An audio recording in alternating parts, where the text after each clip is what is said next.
Welcome to the Silent Empires. Tonight, step into the world of Vito Rizzuto, the man who ruled Montreal's underworld with quiet precision and international reach. Known as the Teflon Don of Canada, Rizzuto built an empire that stretched beyond borders, uniting families, forging alliances, and balancing power in the shadows. As you close your eyes, picture the cold streets of Montreal, where loyalty was currency and silence was survival. Before we begin, share your city and the time you're listening in the comments. I always enjoy seeing where these stories reach. And if you enjoy sleeping stories of gangsters and forgotten empires, don't forget to subscribe and join our family. And also, like this video, your support truly motivates us to keep bringing you these untold stories. Now, take a breath and let the whispers of power guide you into the night. Vito Rizzuto was born on the 21st of August 1946 in Cattolica, Ercole, a Sicilian town where families knew each other for generations and where reputation mattered as much as money. His father, Niccolo, had grown up in a culture that prized discretion and family ties. In the mid-1950s, when many southern Italians sought opportunity abroad, the Rizzutos joined the wave heading to Canada. Montreal offered work, a lively Italian community, and a safer distance from old country feuds. They settled in neighborhoods that would become hubs of immigrant life. Kitchens smelling of espresso and tomato sauce, soccer games in schoolyards, parish halls filled with wedding music. Vito learned French and English, adapted quickly, and watched his father build connections among fellow newcomers. Montreal in those years had a criminal landscape already shaped by the Catroni organization, aligned with Calabrian traditions and, by many accounts, tied into New York's powerful families. Law enforcement reports from the period describe a structure where local figures answered to external bosses. Sicilian newcomers, including the Rizzuto circle, began carving out space within that structure. That push and pull between Calabrian and Sicilian factions set the stage for tension that would later explode. While his father cultivated alliances and sought room to maneuver, Vito matured in an environment where loyalty, silence, and planning were not just virtues but survival tools. Those who dealt with him in later years described a manner that set him apart. He preferred calm conversation to threats, mediation to confrontation, and he cultivated a reputation as someone who could settle disputes. He dressed well but not loudly, kept a relatively low public profile, and anchored his image in family life. He married Giovanna Camilleri, had children, and maintained legitimate businesses in construction and real estate, which is common among figures seeking both steady revenue and an appearance of normalcy. Meanwhile, police intelligence units were building files that alleged he was a rising player in a network specializing in drug trafficking, bookmaking, loan sharking, and money laundering. When Canadian reporters later sifted through court exhibits and wiretap summaries, they painted a portrait of an organization that moved with corporate-like efficiency while shielding decision-makers from daily risk. By the early 1970s, the underworld in Montreal was a chessboard crowded with ambitious players. The Catroni group's frontline leader, Paolo Violi, held sway, and the Violi brothers were prominent. But Sicilian rivals were gaining strength. A series of killings between 1976 and 1980, documented by police and widely covered in the press, ended the Violi era and led to a realignment within the city's clandestine economy. Through that watershed, the Rizzuto network emerged dominant in Montreal. Vito's father spent stretches of time in Venezuela during parts of this period, a move authorities interpreted as strategic distance while pressure mounted at home. As the dust settled, Vito's influence grew. He had New York contacts, strong ties to Sicilian expatriates, and partnerships that bridged ethnic and organizational lines, including connections with bikers and street crews when necessary.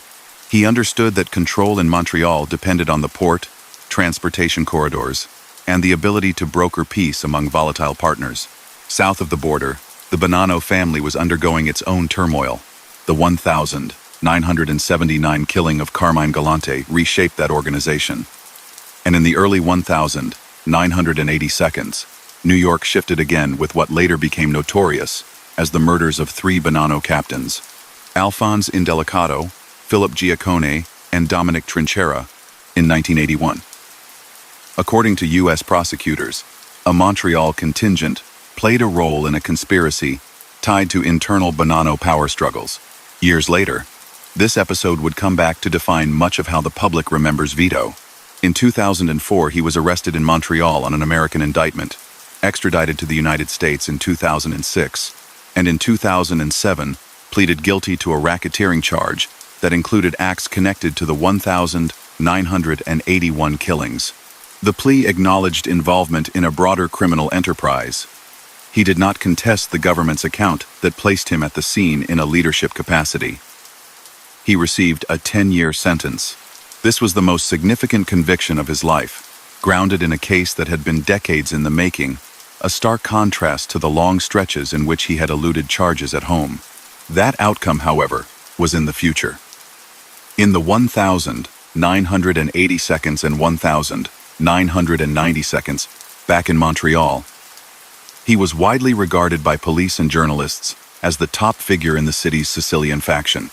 They linked his network to cocaine importation via the port, heroin pipelines that had older roots, and extensive money laundering schemes.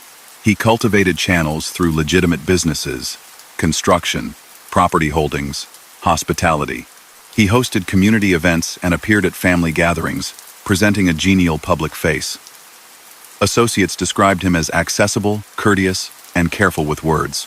He valued the ability to broker deals among fractious partners, including relationships with certain members of biker clubs that dominated drug distribution at street level in Quebec. If trouble erupted, he often acted as a mediator.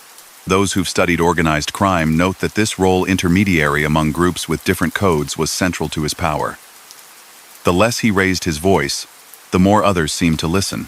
Law enforcement pressure throughout the 1,990 seconds intensified. Wiretaps, informants, and undercover projects chipped away at secrecy. Investigations in Montreal and New York repeatedly touched the Rizzuto sphere, even as Vito avoided convictions in Canada. He was referenced in inquiries into construction industry collusion and municipal corruption schemes, areas that decades later would be exposed more fully by Quebec's Charbonneau Commission. That public inquiry, convened after his prime, and while he served time in the U.S., heard testimony about kickbacks, bid rigging, and intimidation in the public contracting world. Witnesses and experts often used the Rizzuto name when describing how organized crime infiltrated the sector. While the commission did not try criminal charges, its findings highlighted how a hidden network leveraged relationships with contractors, union operatives, and officials to skim profits and maintain control. During these years, a Montreal-based Bonanno captain named Gerlando, George from Canada, Siasia operated as a crucial link between New York and Montreal. He and Vito were close, according to multiple accounts. When Siasia was killed in 1999, reportedly on orders from New York leadership amid internal disputes, it strained cross-border ties. Such ruptures underscored both the benefits and dangers of alliances with external families. By many accounts, Vito favored autonomy, managing Montreal's interests with respect for long-standing bonds, but without subservience. His strength lay in balancing those interests with pragmatism. Through the 2000s, the Federal Royal Canadian Mounted Police and provincial units escalated operations against the Montreal Mafia. Project Colisée, launched in 2002 and culminating in 2006 arrests, targeted the upper ranks of the Rizzuto organization. It yielded wiretaps of meetings in cafes and homes, surveillance videos of envelopes changing hands, and seizures of ledgers. Many defendants pleaded guilty or were convicted on charges, including conspiracy, bookmaking, and possession of proceeds of crime. While Vito himself, at that moment, faced U.S. extradition on the 1,981 case, the project dealt a heavy blow to the broader network he had led. The atmosphere shifted, old certainties evaporated. When Vito was taken into custody in 2004 on the American warrant, it marked the first time Canadian authorities had detained him on something that would lead to a long-term sentence. His extradition faced legal challenges, but ultimately proceeded. In a Brooklyn courtroom in 2007, he pleaded guilty. The case drew intense media coverage, since it linked Montreal's underworld directly to a famous New York mob upheaval. He was sentenced to 10 years and sent to a federal facility in Colorado. From behind bars, he tried to maintain influence through intermediaries, but prison dissolved much of the aura that had shielded him. Rival factions inside Montreal sensed opportunity. The city saw a surge of violence tied, investigators believed, to struggles over territory once unified under his leadership. While he served his sentence, his family at home was hit with tragedies. His son Nicolo Jr. was killed in 2009, and his father, Nicolo Sr., was shot in 2010. Several close associates also died or disappeared around this period. Canada's media chronicled these events as signs of a broader attempt to dismantle the old order. Vito could not publicly respond, and whatever messages he sent back through visitors or lawyers were filtered through layers of uncertainty. Upon his release in 2012, he returned to Montreal to a landscape very different from the one he had left. People who met him in those final months described a man determined to reassert control, but constrained by age, illness, and a shifting reality. He died on the 23rd of December 2013 in a Montreal hospital, reportedly of natural causes related to lung cancer. To understand the weight of his legacy, you have to see both sides: the public record of crimes linked to his circle, and the personal code he projected: polite, measured, fiercely loyal to family. Courts established his guilt in the U.S. racketeering case tied to the 1,981 murders. Canadian investigations documented a sprawling enterprise engaged in drug trafficking, illicit gambling, extortion, and laundering money through legitimate businesses. The Charbonneau Commission mapped organized crime's reach into construction and municipal contracting. Across these sources, his name recurs as central to a system that thrived because it kept appearances normal while bending rules behind the scenes. Those who knew him said he avoided boasting and preferred to stay off the front pages. He attended church services, supported community events, and kept routines that signaled stability. Yet around him, fortunes were made and lost, alliances brokered and broken, and countless lives affected by illicit trade. He managed a kind of paradox. A figure whose reputation was enormous, but whose day-to-day presence seemed almost ordinary. A man content to sit at a quiet table and listen, while others mistook silence for softness. Investigators never did. His story is not a tale of invincibility. It is a case study in how influence can expand through patience, cultural fluency, and a networked approach to power. It is also a cautionary account of how such systems invite relentless scrutiny and eventual collapse. For decades, he embodied the Montreal model: coalition, building across criminal and legitimate spheres, calibrated use of pressure, and an ability to profit by keeping the peace. When that model cracked under the weight of investigations, extradition, and internal betrayal, the consequences ricocheted through families and neighborhoods. What remains after the headlines are the documents, indictments, plea agreements, court transcripts, commission reports, and investigative journalism. They form a consistent picture. He was born in Sicily, raised in Montreal, and became, according to authorities, the most influential organized crime leader Canada has produced. He cultivated ties to New York's Bonanno family, mediated among local factions, and oversaw a network that dominated Montreal's underworld for years. He was convicted in the United States of racketeering tied to a historic triple killing. He returned home briefly and died soon after. To those who prefer myths about swaggering gangsters, his reserve may seem dull. But in the world he navigated, quiet often beat noise. His choices shaped the city's hidden economy for a generation. Understanding that arc immigration, ascent, dominance, exile, and fall reveals as much about Montreal as it does about Vito Rizzuto. The years after the old guard fell left a quiet that wasn't peace. It was a reset. Cafes reopened with new regulars at corner tables, phones started ringing again, and men who had kept their heads down stepped forward to test their claims. In that space, he worked like a careful contractor rebuilding a bridge without stopping traffic. He met people at unassuming trattorias where the tossing of salad and clatter of cups made it easy to talk softly. He listened first, took the measure of a proposal, then set terms that let different crews earn without bumping too hard into each other. Montreal had seen bluster, but his strength was steadiness. Show up, shake hands, remember birthdays, keep promises. That approach, according to police intelligence, created a center of gravity. Trucks moved, containers cleared, debt got paid.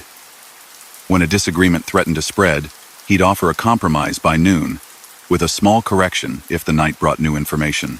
By running the city's underworld like a federation, he reduced chaos and increased profits, which in turn kept tempers in check. He valued access to the port more than any flashy symbol. Investigators later described a framework that maximized that access. Friends in strategic jobs, intermediaries who knew which containers to flag, a small circle trusted with sensitive movements, and partners who could handle distribution beyond the island. That last part required relationships with groups who had their own empires. In Quebec, biker clubs sat atop much of the retail drug market. Old-line Anglophone smugglers, often called the West End Gang in headlines, had long-standing reach into the docks. Rather than try to crush such rivals, he built working agreements that divided profits while keeping conflict low. Intelligence reports and court files from multiple cases in the 1992s and 2000s repeatedly linked his network to those channels, noting coordination that resembled corporate supply chains more than street skirmishes. Money needs a place to hide in plain sight. Real estate, construction, restaurants, and small import-export firms provided both cover and income. He understood the difference between ownership on paper and control in practice. Someone else could hold a share certificate. The decisions still traced back to a small table where he sat with a coffee and a folded newspaper. The construction industry, in particular, offered steady returns through collusion on bids, inflated invoices, and back-channel payments. By the time Quebec's Charbonneau Commission held its hearings years later, witnesses described a system in which entrepreneurs paid to play, union figures smoothed edges, and public works quietly bled. His name surfaced often as part of the background architecture, even when testimony didn't place him in a room. Experts told commissioners that this was how power worked in Montreal for a generation, through influence that traveled by whisper rather than signature. Cross-border ties gave him leverage beyond Quebec. The Bonanno family in New York recognized Montreal not as a colony but as a partner whose resources, Sicilian connections, shipping routes, disciplined managers mattered. Gerlando, George from Canada, Siasia embodied that link. He moved between cities with the easy confidence of someone trusted by both ends. In the 1990 seconds, he served as a crucial conduit, and his death in 1999, reportedly ordered by New York leadership amid internal disputes, rattled that transnational alliance. Accounts from cooperating witnesses in U.S. cases later suggested the killing upset him deeply, both personally and strategically. It reinforced his belief that Montreal should never be fully subject to decisions made on Mulberry Street or in Queens. Respect tradition, yes, but protect autonomy. The most famous New York episode tied to his name came long before, in 1981, when 3 Bonanno captains were lured to a meeting and never emerged alive. For years, that story circulated in whispers, books, and rumors. 2 decades later, U.S. prosecutors turned it into charges. In 2004, agents arrested him in Montreal on an indictment from Brooklyn, and after legal battles over extradition, he was sent to the United States. In 2007, he pleaded guilty to a racketeering conspiracy that included acts connected to the 1,981 killings. The plea did not dwell on gory details. It set out a role inside an enterprise that used violence as enforcement. He received a 10-year sentence. That conviction, unlike much of what surrounded him, is not speculation. It sits in court records with a docket number and a judge's signature. While that U.S. case moved forward, Canadian authorities pressed their own offensive at home. Project Colisée, launched in 2002 and culminating in a wave of arrests in 2006, targeted the Montreal hierarchy that investigators said he led. The surveillance was exhaustive, microphones hidden in lamps and ceilings, cameras in cozy cafes, wiretaps that captured laughter, toasts, and coded talk about money.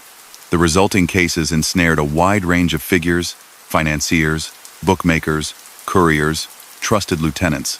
Some pleaded guilty, others fought and lost. A few walked free, but the project cracked open a closed world. Names like Rocco Solicito, Francesco Arcadi, and Paolo Renda appeared again and again in affidavits and charge sheets. The evidence painted a picture of weekly cash pickups, disputes settled with a nod, and a disciplined structure that, while not flashy, generated remarkable cash flow. His own interactions during those years reveal method. Visitors came to see him on his schedule, not theirs. He deferred decisions until he had the full set of facts. He preferred neutral venues rather than homes for sensitive conversations. He avoided recordings by talking outside, in moving cars, or while the espresso machine hissed. Even then, He knew technology could defeat old habits. Late in life, when transcripts became public, people marveled at the care with which he chose words. Where others gave speeches, he made a point with a sentence. Where others bragged, he offered a small anecdote that carried a message. Remember who helped you. Remember who didn't. Remember what was promised. Cocaine replaced heroin as the big earner by the late 1982, and Montreal's port, along with Caribbean and South American routes, figured prominently in police theories about how product traveled. Journalists reported that his network worked with foreign suppliers, used trusted loaders, and employed front companies to disguise shipments. Cash circulations were just as complex. Currency exchange shops and informal couriers moved money across borders in patterns designed to frustrate auditors. When questions are asked under oath, investigators call this money laundering. When businessmen discuss it over lunch, they call it reducing exposure. Either way, the effect is the same. Profits reappear as loans, mortgages, and investments.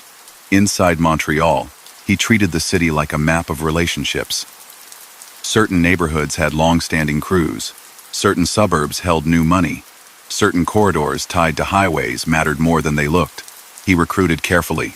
Loyalty mattered more than brute strength. A recruit who could write numbers in a neat hand and keep quiet was more valuable than a hothead who loved to be seen. He favored men who could pass unnoticed. Accountants with a cousin in logistics, small restaurateurs, mid-level union organizers, a manager at a specialty importer. This mosaic made the structure resilient. Take out one square, and the picture still held. Not every day brought control. Policing improved. Rival groups made moves. At times, shootings jarred the illusion that diplomacy sufficed. Each eruption forced choices: retaliate, negotiate, or absorb the loss and wait. He often chose patience. People who troubled him sometimes found themselves isolated rather than immediately attacked. Others suddenly lost credit, or a distributor stopped answering calls. Quiet pressure did the work of a public spectacle without inviting newspaper headlines. When mediation failed, those same newspapers recorded violent outcomes, which is why the idea of a calm era under his watch is relative rather than absolute. He cultivated public normalcy to cushion that hidden life. He married young, remained devoted to his wife, raised children, and kept family ties tight. Church services, weddings, baptisms, and Sunday dinners created a buffer against the narratives swirling around him. People who met him at such events described someone cordial, attentive, a man who shook hands with elders and teased children. He dressed with care but without overstatement. He enjoyed simple routines: morning coffee, an afternoon walk, a quiet evening with friends. This contrast between image and influence helped him last. Prosecutors and detectives emphasized the power behind the smile. Neighbors saw a neighbor. The 1990 also brought shifts in Italy that rippled into Quebec. Sicily's crackdowns and the resulting diaspora reinforced the reach of families rooted in towns like Cattolica, Eraclea, and Siculiana. The Contrera Caruana clan, often described by European investigators as specialists in cross-border finance and narcotics, had historic ties to Montreal circles. Publications and court documents in Canada and abroad traced that web. Marriages, baptismal ties, old friendships, and new business ventures. In this world, kinship and capital traveled together. People who knew him say he could recite family trees as if reading account ledgers. He understood that a wedding in Agrigento could affect a deal in Ahuntsic. New York's internal storms, especially around Joseph Massino's tenure and later cooperation with the government, brought an end to an era. When Massino became the first sitting boss of a New York family to turn state's evidence in 2004, he delivered a wealth of detail to prosecutors. His cooperation helped revive cold cases, including the 1981 triple killing that later tied back to Montreal. Those revelations didn't just lead to convictions, they changed how underworld actors judged risk. Secrets once thought sacred might be traded for leniency. He adjusted by tightening circles further, and relying even more on people whose loyalty came from shared history rather than fear. The extradition marked a turning point. When he was flown to the United States, Montreal lost its referee. The resulting vacuum encouraged new coalitions to form and old grudges to resurface. Police noted spikes in violence, which they linked to battles for territory and contracts previously kept orderly. While he served his sentence in a federal facility in Colorado, headlines in Canada recorded one loss after another for his family. The killing of his son Nicolo Jr., the fatal shooting of his father, Nicolo Sr., and the disappearance or death of several close associates. Each event deepened the impression that a coordinated effort was underway to dismantle what he had built. Friends said he took the news with a mix of grief and resolve, vowing through intermediaries to restore order upon release. When he stepped off the plane in 2012 and returned home, he found a city that still knew his name but no longer deferred to it by reflex. Yet he moved quickly. People noticed meetings at familiar restaurants, a quiet tour of old haunts, conversations with men who had kept faith during his absence. Rumors swirled that he orchestrated a round of managerial changes that rewarded loyalty and punished betrayal. Police attributed several subsequent killings to score settling tied to his comeback. Even in that, he kept the tone he preferred. Methodical rather than theatrical, selective rather than sweeping. Within months, observers said the old Sicilian faction had regained much of its balance. Deals stabilized. Partners who had drifted returned to established channels. Illness shadowed that final push. Reports later confirmed lung cancer, compounded by infections. He continued to hold meetings, but shorter, with fewer people, leaning on trusted veterans to execute plans. In December 2013, he died in a Montreal hospital of natural causes, for a man whose life had been measured by the weight of secrets and the pressure of investigations. The end was quiet. No perp walk, no last standoff. Just family gathered and phones buzzing across a city as people recalibrated, yet again, to a new reality. His legacy sits at the intersection of myth and record. What stands firmly on paper? The 2007 guilty plea in Brooklyn. Arrests and convictions of his circle during Project Colizé. Commissioned testimony about construction collusion. Investigative reporting that mapped a matrix of businesses linked to his network. Beyond that, impressions fill the gaps. The diplomat's style, the preference for negotiation, the way he moved through rooms unnoticed unless you knew to look.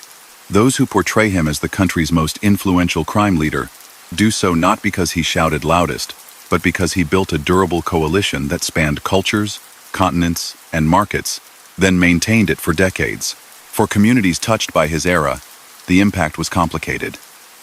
Some contractors experienced a predictable, if corrupt, marketplace. Some entrepreneurs thrived under the rules he enforced. Others suffered from predatory lending and quiet coercion. Families mourned sons drawn into a life that promised steady income and swift danger. Taxpayers funded projects that cost more than they should have.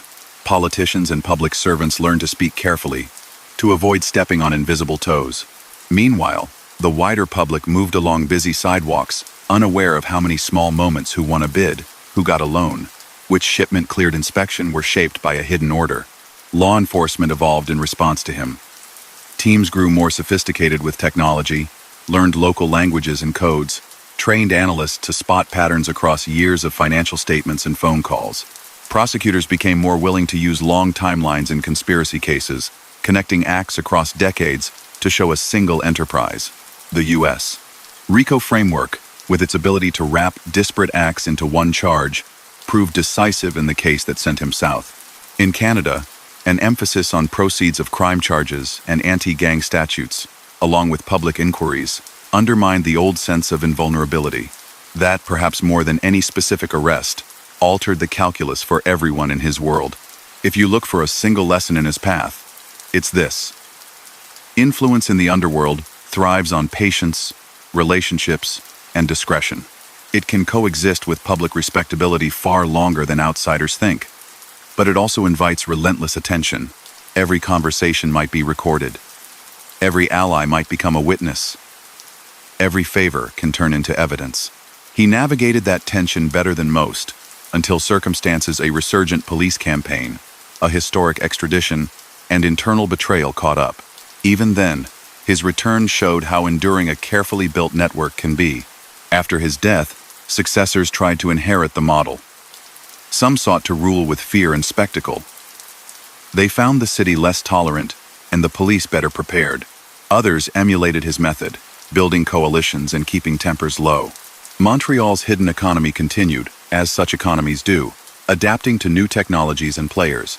Still, conversations in certain cafes return to the same theme. The years when a soft-spoken man could sit at a corner table, sip coffee, and steer a continent-spanning enterprise with a handful of words. The newspapers will always highlight the moments that make headlines: arrests, trials, funerals. The real story, though, is in the lines between those moments. The endless meetings, the careful accounting, the calculations that kept people paid and problems quiet. He mastered that gray space. Court records tie him to racketeering and conspiracy. Investigations linked him to drug trafficking, illegal gambling, extortion, and money laundering. Public inquiries mapped how those currents touched city contracts and labor. It's a record built not from rumors alone, but from affidavits, wiretaps, guilty pleas, and sworn testimony. Put together, it forms the spine of a life that shaped Montreal far beyond the circles that spoke his name. Power that relies on quiet steps leaves only faint footprints. Enough remain, though, to trace a path from a Sicilian childhood to boardrooms, backrooms, and ports where decisions changed lives without public ceremony. In Montreal, that path ran through neighborhoods where families walked to church on Sundays and tradesmen swapped tips over espresso. The boy who grew into the city's most watched figure learned early that influence grows not from spectacle but from careful selection of allies, patience with process, and an instinct for when to wait and when to move. People who dealt with Vito Rizzuto remember a calm rhythm. Hear everyone, weigh the angles, decide late, execute cleanly, avoid mess. Records assembled later by police, prosecutors, and journalists suggest that this method shaped everything he touched, from the empire he led to the way his name came up in municipal contracting and international smuggling cases. The older generation taught him that a city can be read like a ledger. On one side, people who need work or protection. On the other, people who control access to money, routes, and favors. His father, Niccolo, had learned those lessons in Sicily, then adapted them to a continent where winter storms closed highways, railroad schedules mattered, and ports turned on crane operators who knew which container to load first. In Montreal, the existing power when the Rizzutos arrived was Calabrian, anchored by the Cotroni and the Violi brothers. The Sicilian newcomers did not rush the stage. They built a parallel network, won confidences, and waited. When a sequence of killings between 1976 and 1980 removed the Violas from the picture, investigators documented a reordering of the city's underworld. In the aftermath, the Sicilian faction, with the Rizzutos at its core, emerged as the city's central broker. He carried himself differently from many around him. Associates describe a leader who edited out bravado. He preferred to calm a room, not dominate it. If a baker or small developer came with a problem, he'd let them talk without interruption, then translate the complaint into a plan. The word most often attached to him by people who dealt with that world is mediator. That did not mean softness. It meant a belief that order produced more wealth than chaos. He aligned groups that historically clashed. Street crews that handled daily wagers. Biker clubs that controlled retail drug markets. Old-line smugglers with deep knowledge of port schedules. Rather than pick fights, he convened them. Agreements set margins. Rules reduced pointless harm. Profits rolled in. The port was the heartbeat of that system. Intelligence files and later court exhibits described how influence at key choke points made importation and exportation manageable. You did not need to own the waterfront. You needed friends in logistics, a foreman who answered your call, a dispatcher who knew which outbound container would be swapped for another in a warehouse far from the waterline. Foreign supply had to be matched with domestic distribution, which meant relationships beyond the immigrant community. In Montreal, the West End Gang, an Irish heritage syndicate with a reputation for bold heists and reliable smuggling, had long-standing tentacles on the docks. Biker clubs controlled neighborhood-level sales and intimidation. Under his watch, those layers connected into a chain. The city functioned as a hub, with spokes reaching into Ontario, Atlantic Canada, and the American Northeast. Drug markets changed over time. Heroin dominated in the 1970 seconds and early 1980 seconds. Investigators spoke of the pizza connection era, when pizzerias served as fronts for distribution across the United States. Montrealers of Sicilian origin appeared in various reports related to that network. though Vito himself avoided conviction in those cases. By the late 1980 seconds and 1990 seconds, cocaine became the primary cash engine. Police and customs authorities recorded seizures tied to Caribbean and South American routes, with Montreal flagged as a significant receiving point. The methods attributed to his network were systematic. Multi-layered shipments, compartmentalized roles, front companies for cover, laundered proceeds reconverted into loans, mortgages, and legitimate purchases. None of this came with instruction manuals visible to outsiders, yet in public inquiries and criminal trials, witnesses and investigators outlined the skeleton of how it worked. A large portion of his influence came from bridging Montreal and New York. The Bonanno family treated Canada as a vital partner, not a subordinate branch. Meetings were not theater. They were business sessions conducted with protocols inherited from older times. In that cross-border context, Gerlando, George from Canada, Siasia, served as a conduit. He was respected in both cities and moved ideas, money, and messages with ease.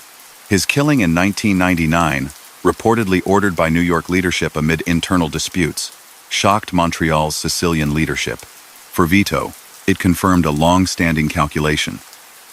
Respect tradition, but never surrender control of local affairs to bosses across the border. He maintained cordial ties, yet guarded autonomy. The most enduring legal blow came not from Canadian authorities but from the United States. In 1981, 3 Bonanno captains, Alphonse Indelicado, Philip Giacconi, and Dominic Trinchera, were lured to a meeting in Brooklyn and ambushed as part of an internal power reshuffle. For years this sat in rumor and lore. Then came a wave of cooperating witnesses in the early 2000s, including high-ranking Bonanno figures who provided detailed accounts. Federal prosecutors in the Eastern District of New York built a racketeering case that reached back 2 decades and pulled in names from Montreal. In 2004, Canadian officers arrested Vito on that U.S. indictment. After extradition in 2006, he stood before a Brooklyn judge in 2007 and pleaded guilty to racketeering conspiracy that included acts related to the 1,981 killings. The plea placed him at the scene and involved in planning and execution as part of an enterprise. He received a 10-year sentence. That conviction, supported by transcripts and docket entries, became the central legal fact of his public record. At home, operations continued, but not without pressure. In 2002, Quebec and federal agencies launched Project Colisée, a sweeping investigation of the Montreal Mafia's hierarchy. Surveillance blanketed familiar gathering spots. One cafe in Saint-Léonard, long a community hangout, became a star witness through hidden microphones and cameras. The tapes captured the rhythms of a system: weekly collections, the settling of disputes, the quiet counting of cash. Arrests in 2006 targeted senior figures like Francesco Arcadi, Rocco Sogliacito, and Paolo Renda, men often described in affidavits as pillars of the organization. Convictions followed on counts related to illegal gambling, bookmaking, conspiracy, and proceeds of crime.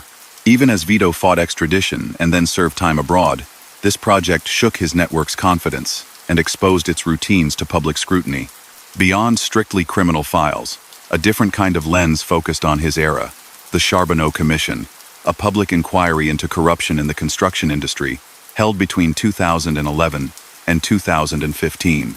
Contractors, civil servants, and investigators testified about inflated invoices, kickbacks, intimidation, and collusion on public works. While the commission did not try criminal charges, it put on record how influence associated with his network permeated city contracting. Witnesses outlined a system where paying the right intermediaries and following unwritten rules greased approvals and kept sites free of nuisance. His name surfaced repeatedly as shorthand for the forces that set those rules, even when specific meetings could not be placed on a calendar. Within his circle, men learned how he handled people. He distrusted show-offs, avoided loud venues for sensitive talks, and preferred sitting near a window where he could see who came and went. He scheduled with precision. He might agree to meet a distributor at a crowded lunch spot, then pivot outdoors for the essential minutes. He rarely raised his voice. When displeased, he used distance as punishment. A late call returned tomorrow, a meeting postponed, credit extended to a rival instead. The message traveled faster than a threat. Behave, or your path to profit narrows. That approach fit a city where reputations move through families and social clubs as quickly as through newspapers. Part of his durability came from a deliberate blend of legitimate enterprise and illicit gain. Real estate held value through cycles.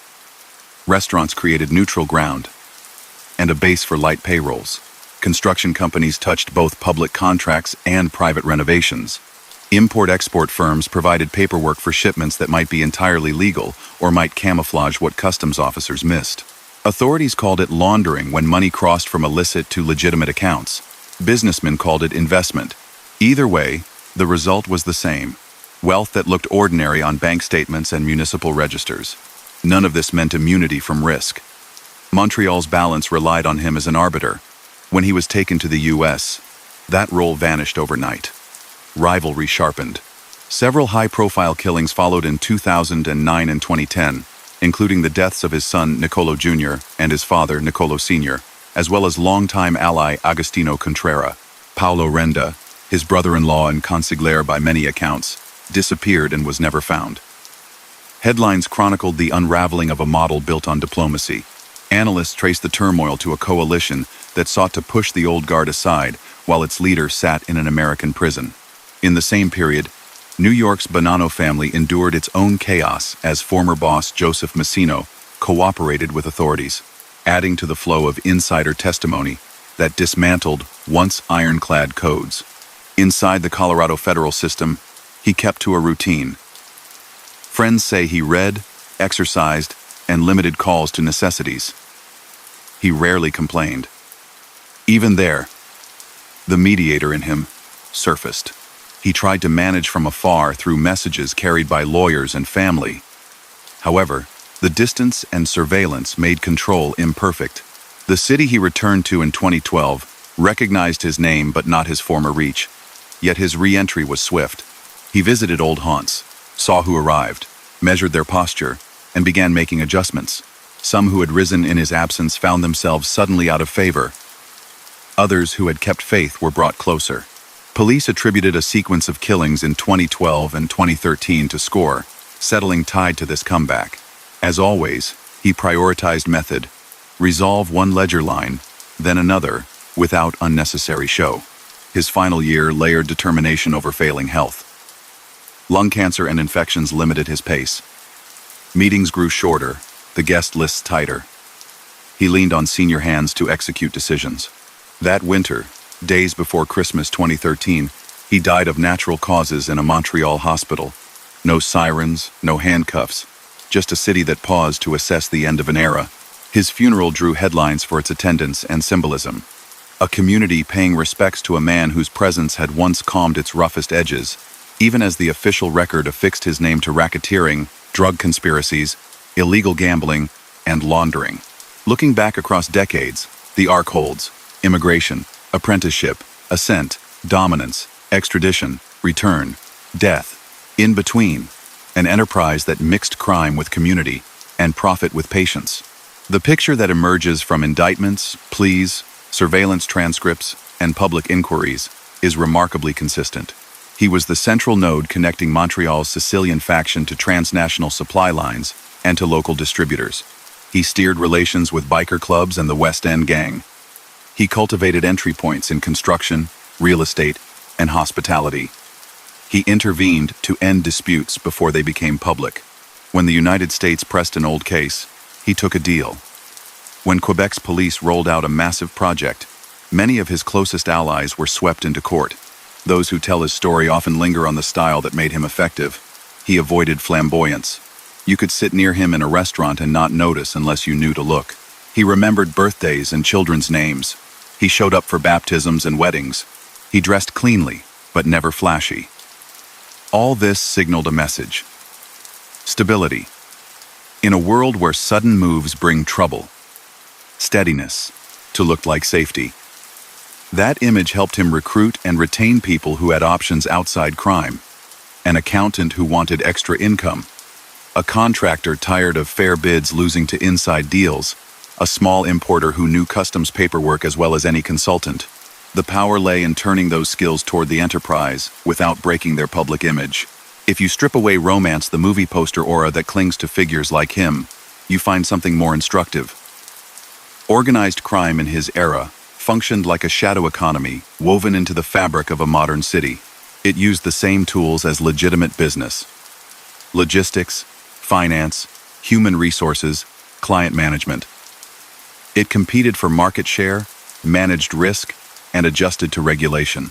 The difference, stark and essential, is that its profits flowed from acts that the law forbids, and its enforcement included coercion and violence. Courts attached his name to that reality through the 2007 racketeering plea and through cases ensnaring his associates in gambling, extortion, and laundering. Public inquiries documented how the shadow economy bled public funds and distorted markets. Victims included not only rivals but ordinary taxpayers and small businesses priced out by collusion.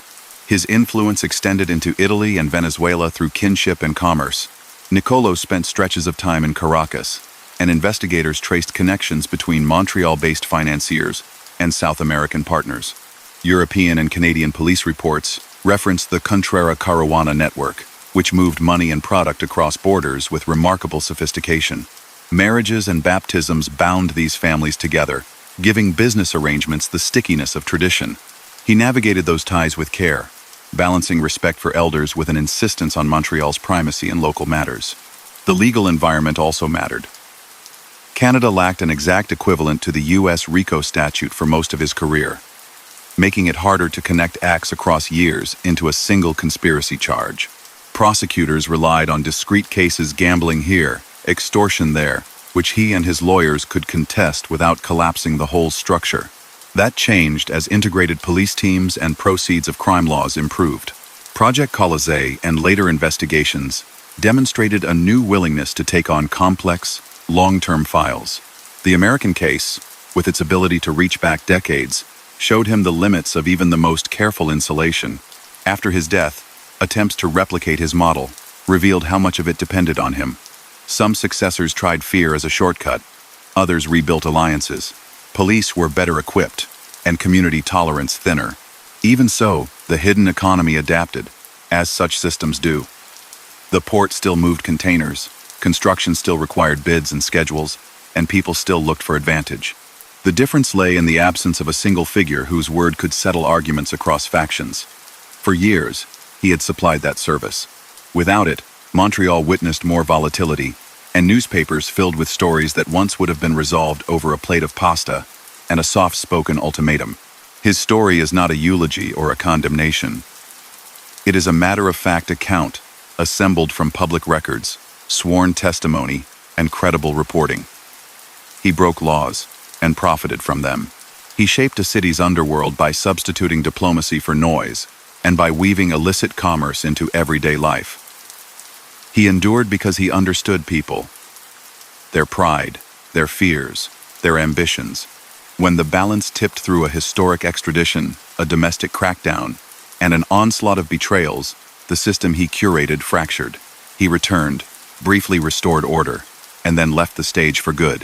What remains is the map he drew, a network of relationships stretching from Sicilian hill towns to Montreal side streets, from New York social clubs to construction trailers on suburban lots. It is a map worth studying if you want to understand how power moves quietly in modern cities, and how it eventually meets its limits in courtrooms where patience yields to evidence and reputation yields to the record. City life leaves traces in ledgers, permit files, shipping logs, and the quiet notes of people who watch for patterns. His world moved along those tracks. A morning could start with a glance at container numbers arriving on a foggy river and end with a handshake in a small dining room where no one raised a voice. The man at the center preferred the rhythm of ordinary routines: a short walk, a table near a window, a habit of listening that made others talk. He did not need to threaten. He needed people to leave believing a path had been cleared for them if they followed the rules he set. That was power disguised as courtesy. Montreal's economy gave him many levers. One was the docks, where schedules and crane assignments meant more than headlines. Another was construction, where estimates and subcontractor lists hid chances to skim. A third was hospitality, restaurants and social clubs that offered neutral ground for conversations which, to outsiders, sounded like neighbors discussing soccer or weather. In those places, he treated time like capital. 15 minutes was enough to reset a feud or approve a plan. The discipline impressed businessmen who valued structure and loathed chaos. Over time, those men returned, brought friends, and formed a network that mixed lawful enterprise with schemes the criminal code forbids. The construction sector tells much of the story. Long before a public inquiry put witnesses under oath, insiders understood that public contracts could be steered by a small circle. Certain firms won bids more often than chance suggested. Subcontractors were assigned rather than chosen. Prices rose in unison. When the Charbonneau Commission eventually opened its hearings, contractors like Lino Zambito described a system in which a percentage of contract value, commonly described in testimony as a tax, flowed to intermediaries tied to organized crime. Investigators and experts told commissioners that this money bought tranquility on sites and access to future work. The inquiry did not convict anyone of specific crimes. It mapped a climate. Within that map, people used the Rizzuto name to describe an invisible rulebook that governed who got paid and when. Even when his presence could not be placed in a room, the rules matched the method for which he was known. Keep disputes quiet, divide profits predictably, punish only when needed, and prefer steady gains over risky windfalls. Unions were part of that landscape. Quebec's construction unions wielded real influence on who worked and which sites faced delays or disruptions. The inquiry heard how certain union figures acted as facilitators, keeping labor calm in exchange for favors and fees. Witnesses did not claim that he ran unions. They said his organization operated within a larger arrangement where labor, contractors, and municipal offices aligned their interests. The goal was not ideology. It was efficiency that looked acceptable on paper while bleeding budgets in practice. Politicians came and went, projects advanced, and the public rarely saw the handshakes that set margins along the way. Another lever was the city's network of currency exchanges, remittance shops, and small import-export firms. Profits from illegal gambling, loan sharking, and drug distribution had to move, be cleaned, and reappear as legitimate assets. Detectives traced patterns rather than a single pipeline. Cash bulked up and sent to brokers, converted to instruments that traveled without raising alarms, then cycled back into mortgages or partnership stakes. Restaurant ownership changed hands between relatives. Apartments were bought and renovated. A cousin's company won a small contract. None of that by itself proved a scheme. Together, over years, it looked like a strategy. When arrested couriers were stopped with lists of numbers rather than detailed instructions, prosecutors called it compartmentalization. He called it prudence. The alliances that made distribution possible extended beyond Italian circles. The West End gang, rooted in an Irish heritage milieu, had for decades held influence on the docks and in certain smuggling lanes. Biker clubs, especially the Hells Angels and their affiliates, controlled a large share of street-level drug sales and enforced their will through fear that did not require public display. He saw value in coordination. Rather than war over every dollar, he and his lieutenants set terms with those players. Some agreements were formal with clear percentages and boundaries. Others were flexible, reshaped by circumstance and test. Police intelligence during the 1992nd and 2000s repeatedly described this coordination, noting that when it worked well, violence dipped and profits soared because fewer shipments were lost to unpredictable fights. His cross-border connections broadened those options. In New York, the Bonanno family valued Montreal's steadiness and reach. Rizzuto and Gerlando, George from Canada, Ciacia, formed a partnership that smoothed disagreements and moved capital in both directions.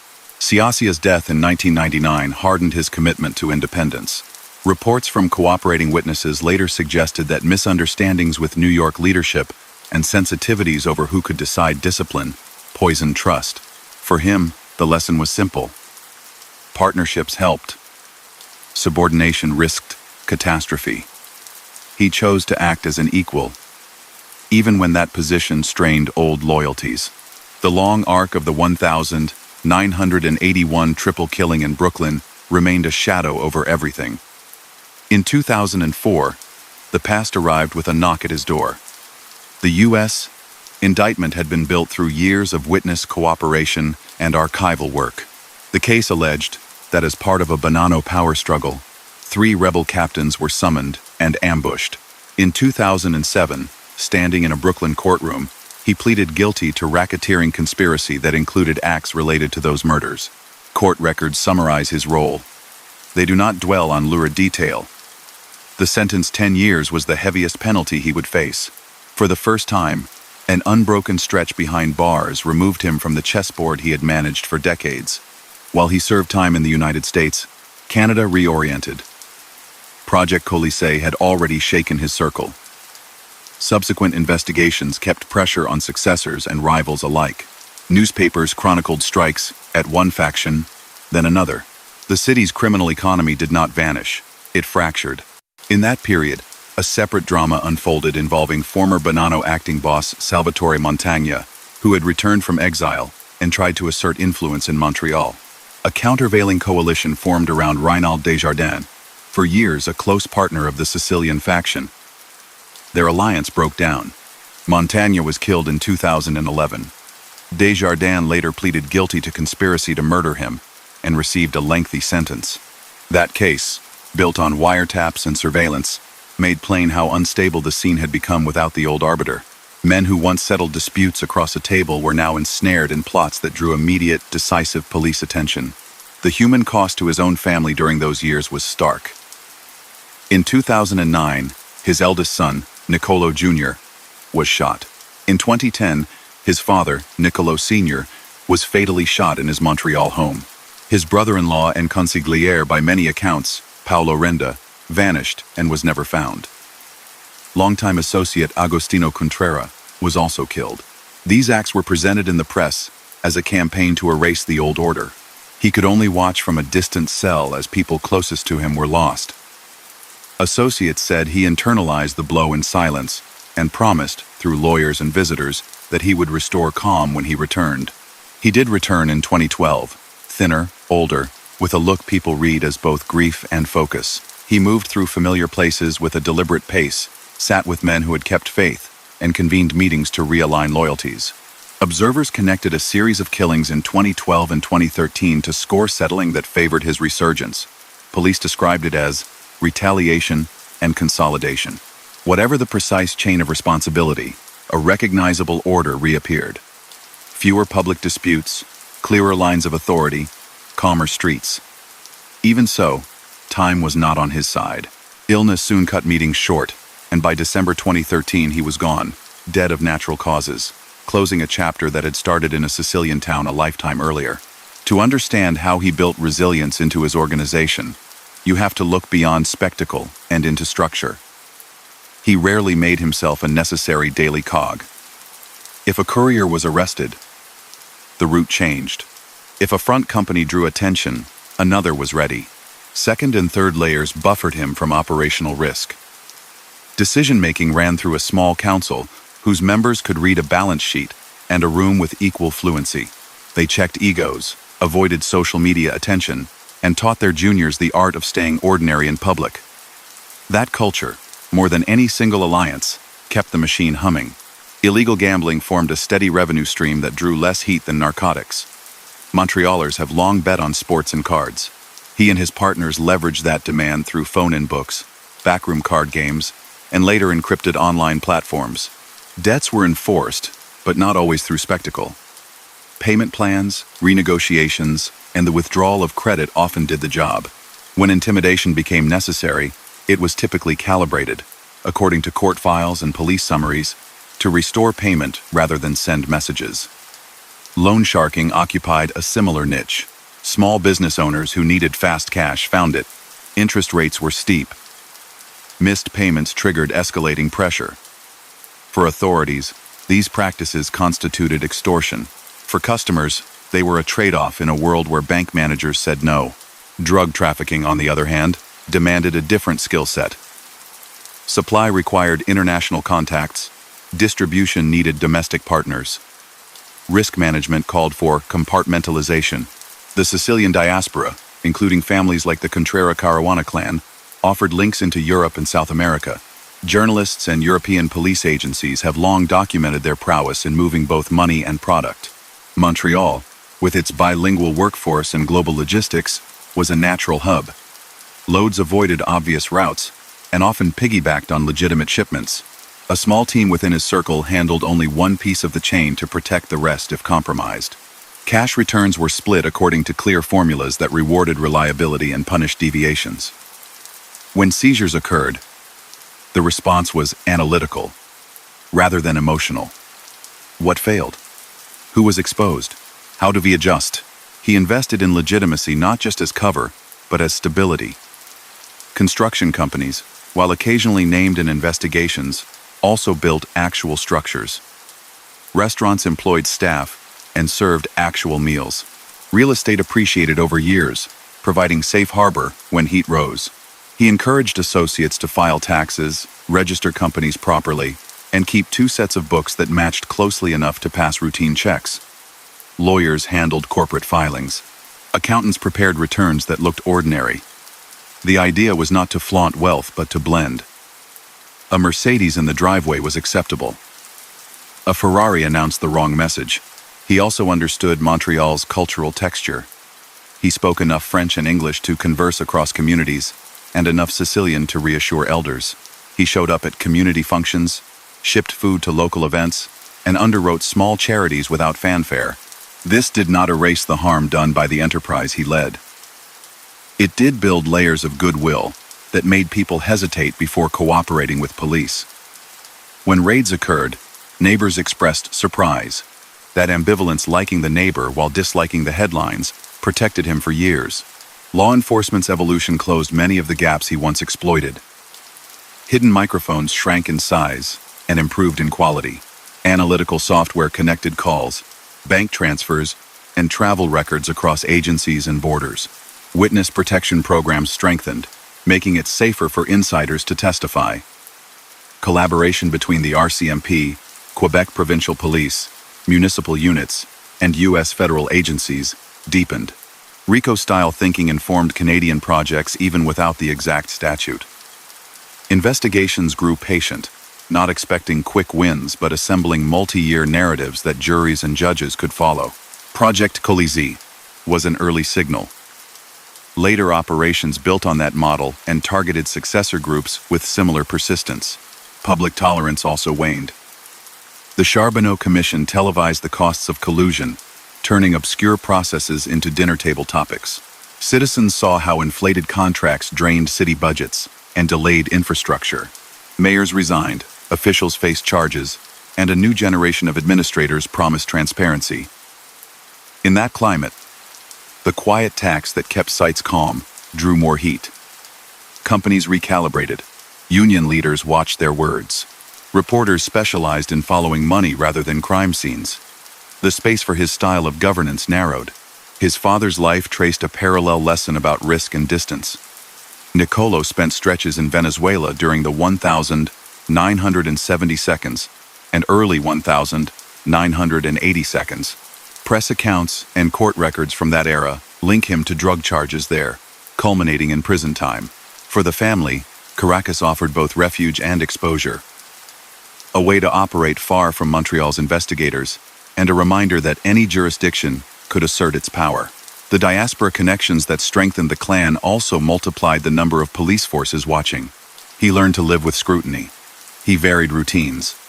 He trusted few with full information. He minimized paper trails. Yet no structure is perfect. A talkative associate, a hidden camera in a favorite club, an accountant who cut corners on an unrelated client, any of these could seed a file that grew into a case.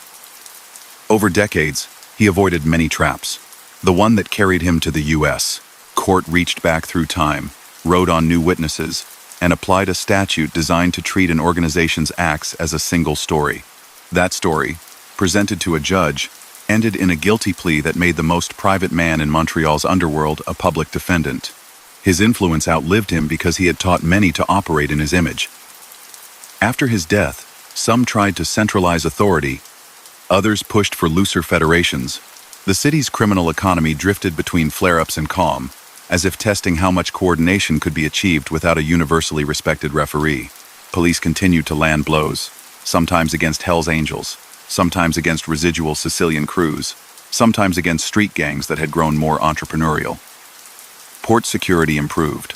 Yet the pressures that had birthed his era demand for illicit goods, the lure of easy cash, the overlap between business and politics remained. To many Montrealers, the name evokes two contradictory pictures: a genial man at a family table, and a strategist behind an empire that corrupted markets, exploited workers, and endangered rivals. Both pictures appear in the record. The geniality comes from neighbors, relatives, and casual acquaintances. The strategist appears in indictments, surveillance transcripts, and admissions in court. He did not invent the city's hidden economy. He organized it. He did not move every piece personally. He set the tempo. He lasted because he believed that predictability is a product people will pay for, even when the product is illegal calm. There is a temptation to separate his life into clean chapters, but the lines blur. Legitimate and illegitimate ventures shared addresses. A blessing at a baptism could be followed by a coded phone call. A contract awarded by a city office could trigger a cash pickup at a cafe. That overlap was not accidental. It was the point. It made enforcement harder and loyalty stronger. It also ensured that when he fell, ripples reached places that thought themselves insulated. City budgets, union locals, construction sites, barter arrangements between small shop owners and their suppliers. The man at the window seat had for years tied threads others did not see. Pulling them apart took time, investigators, and a cultural shift toward transparency. The clearest measure of his imprint may be the way people spoke after he was gone. Contractors and union figures defended reforms by contrasting them with the past. Journalists measured new scandals against the old benchmark. Police chiefs briefed reporters with reference to a time when one figure's nod could prevent a turf war. Even those who despised his influence acknowledged the efficiency he imposed. In that acknowledgement sits the paradox at the heart of his biography. The same skills that stabilized a criminal ecosystem also deepened its reach into daily life. Courts, inquiries, and newsrooms filled the record with specifics: racketeering in New York, illegal gambling and laundering in Quebec, testimony about kickbacks in construction. The rest comes from the texture of a city that once ran, in part, on favors delivered quietly by a man who preferred to let others do the talking. Montreal's story in his lifetime can be read through its small rituals: the early clink of cups at corner cafes, the shuffle of ledgers in cramped offices, the steady traffic toward the port where cranes moved like metronomes. He preferred those quiet rhythms. The more a room felt ordinary, the easier it was to steer outcomes without stirring panic. People who visited him recall the same sequence: a greeting that put them at ease, a brief recap of the problem, a pause to weigh angles, then a decision that felt both firm and fair. That approach, diplomatic, measured, relentless, became the city's unofficial operating system in matters that never appeared on municipal agendas. The template reached back to a period of change when Calabrian leadership still dominated. Police bugs placed in the late 1972 picked up long monologues by Paolo Violi, a frontline boss whose talkativeness exposed secrets. He was killed in 1978, part of a sequence of hits that dismantled the Cotroni-Violi era and opened space for Sicilian families, including the Rizzuto circle, to consolidate authority. Vito matured through that transition and carried forward a rulebook that prized patience over spectacle. People could earn, provided they stayed within lanes. Disputes were resolved fast, usually in private. The city's invisible economy thrived because it reduced friction. He valued the port as a strategic advantage. Customs regimes changed. Relationships mattered more. Reliable foremen, dispatchers, and truckers made a chain that allowed legitimate shipments to move smoothly while illicit consignments slipped in under cover of volume. The old Irish heritage West End gang had deep expertise along that waterfront. Biker clubs controlled retail markets and enforcement in neighborhoods. He did not seek to dominate every link. He brokered understandings: who handled what, where the percentage split landed, how quickly debts were cleared. Police files from the 1992 describe consistent coordination among these groups, correlating calm streets with orderly profit sharing. The shift from heroin to cocaine reshaped profits. Montreal's role as a hub grew. Journalists documented connections to Caribbean and South American routes, while European police pointed to Sicilian diaspora networks adept at finance and logistics. The Contrera Caruana clan appeared frequently in those assessments. often cited as masters of cross-border movement of both product and money. Vito's circle, according to numerous reports, plugged into that global web while staying focused on domestic order. Each step in the chain used different personnel. No single person knew everything. This kept investigations chasing fragments rather than the whole. Gambling and credit formed steady, less explosive income lines. Sportsbooks took wagers by phone and later online. Card games ran in back rooms and basements. Debts were managed like portfolios. Missed payments triggered phone calls, meetings, sometimes firm reminders, always calibrated to restore cash flow rather than create headlines. Small business operators who needed quick capital borrowed at high rates that banks would never offer. For police, this was loan sharking. For clients living month to month, it was a lifeline with a cost. He set terms that were strict, yet predictable. That predictability attracted repeat customers, even as it trapped some in cycles of debt. Construction brought the underworld and public life into the same frame. Before any commission hearings, insiders knew that certain contracts required more than a sharp pencil. Firms rotated wins. Subcontractors were assigned. Margins rose in step across. Competitors. The Charbonneau Commission later aired this out in testimony that transfixed Quebec. Witnesses described a climate where a slice of contract value moved through intermediaries to ensure labor peace and frictionless approvals. Surveillance videos played at the inquiry showed cash being delivered at a St. Leonard social club associated in press coverage with his father, Niccolo.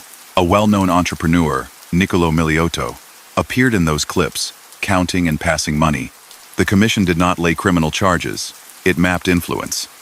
Within that map, the Rizzuto name served as shorthand for the order that had shaped the ecosystem. Unions added another layer.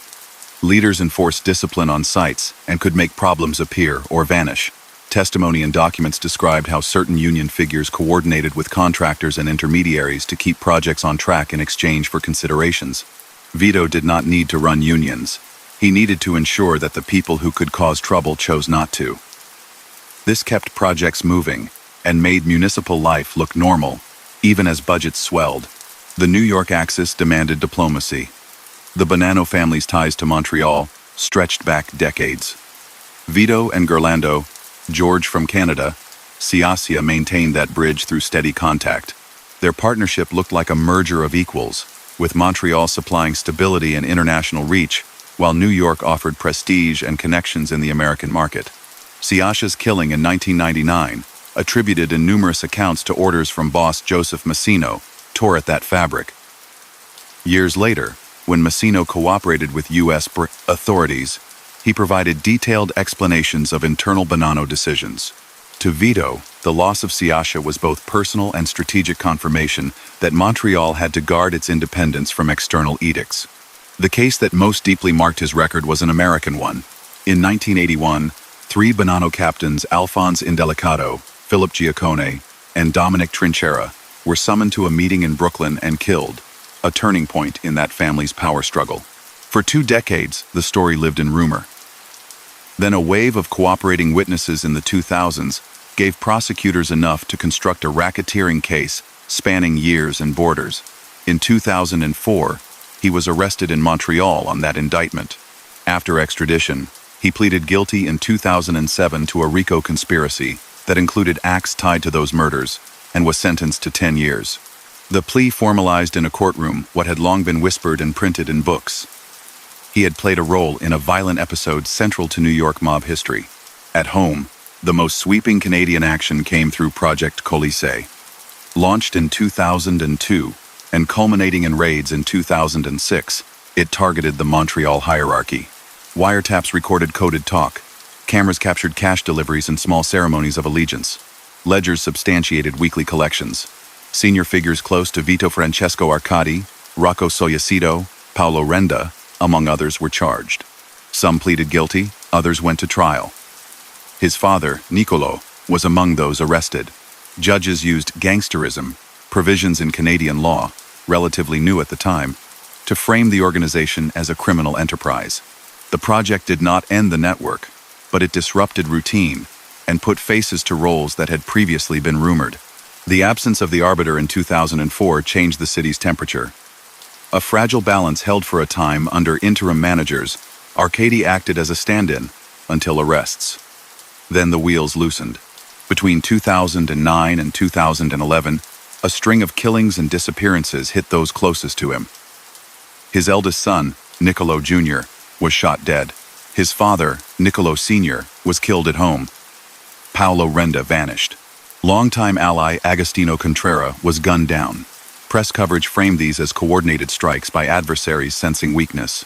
While he served his sentence in a federal facility in Colorado, he absorbed each blow at a distance. Visitors described him as grieving but focused, intent on returning to reclaim order. That same period brought another upheaval. Salvatore Montagna, a U.S. deported Bonanno figure who had briefly acted as boss, resurfaced in Montreal and tried to impose a new structure. He aligned at first with entrepreneur-criminal Reynald Desjardins, a seasoned ally of the Sicilian faction. Their alliance collapsed. Montagna was murdered in 2011. Desjardins later pleaded guilty to conspiracy to murder him and received a lengthy sentence. Wiretaps and surveillance from that case laid bare a chaotic scramble for control in the vacuum created by Vito's absence and Colisse's damage. Competing visions of leadership clashed in real time under the eye of modern policing. His release and return in 2012 triggered a rapid recalibration. He met quietly with loyalists, reassigned responsibilities, and, according to investigators, greenlit selective reprisals. Killings of figures like veteran mediator Joe DiMaio and others in 2012 and 2013 were viewed by police and reporters as part of the settling of accounts. The pace and targets suggested method more than rage: punish betrayals, reinforce lines, restore predictable business. For a brief window, calm returned in the form he preferred. Fewer public explosions, more quiet meetings, renewed discipline around earnings and obligations. Illness shortened that window.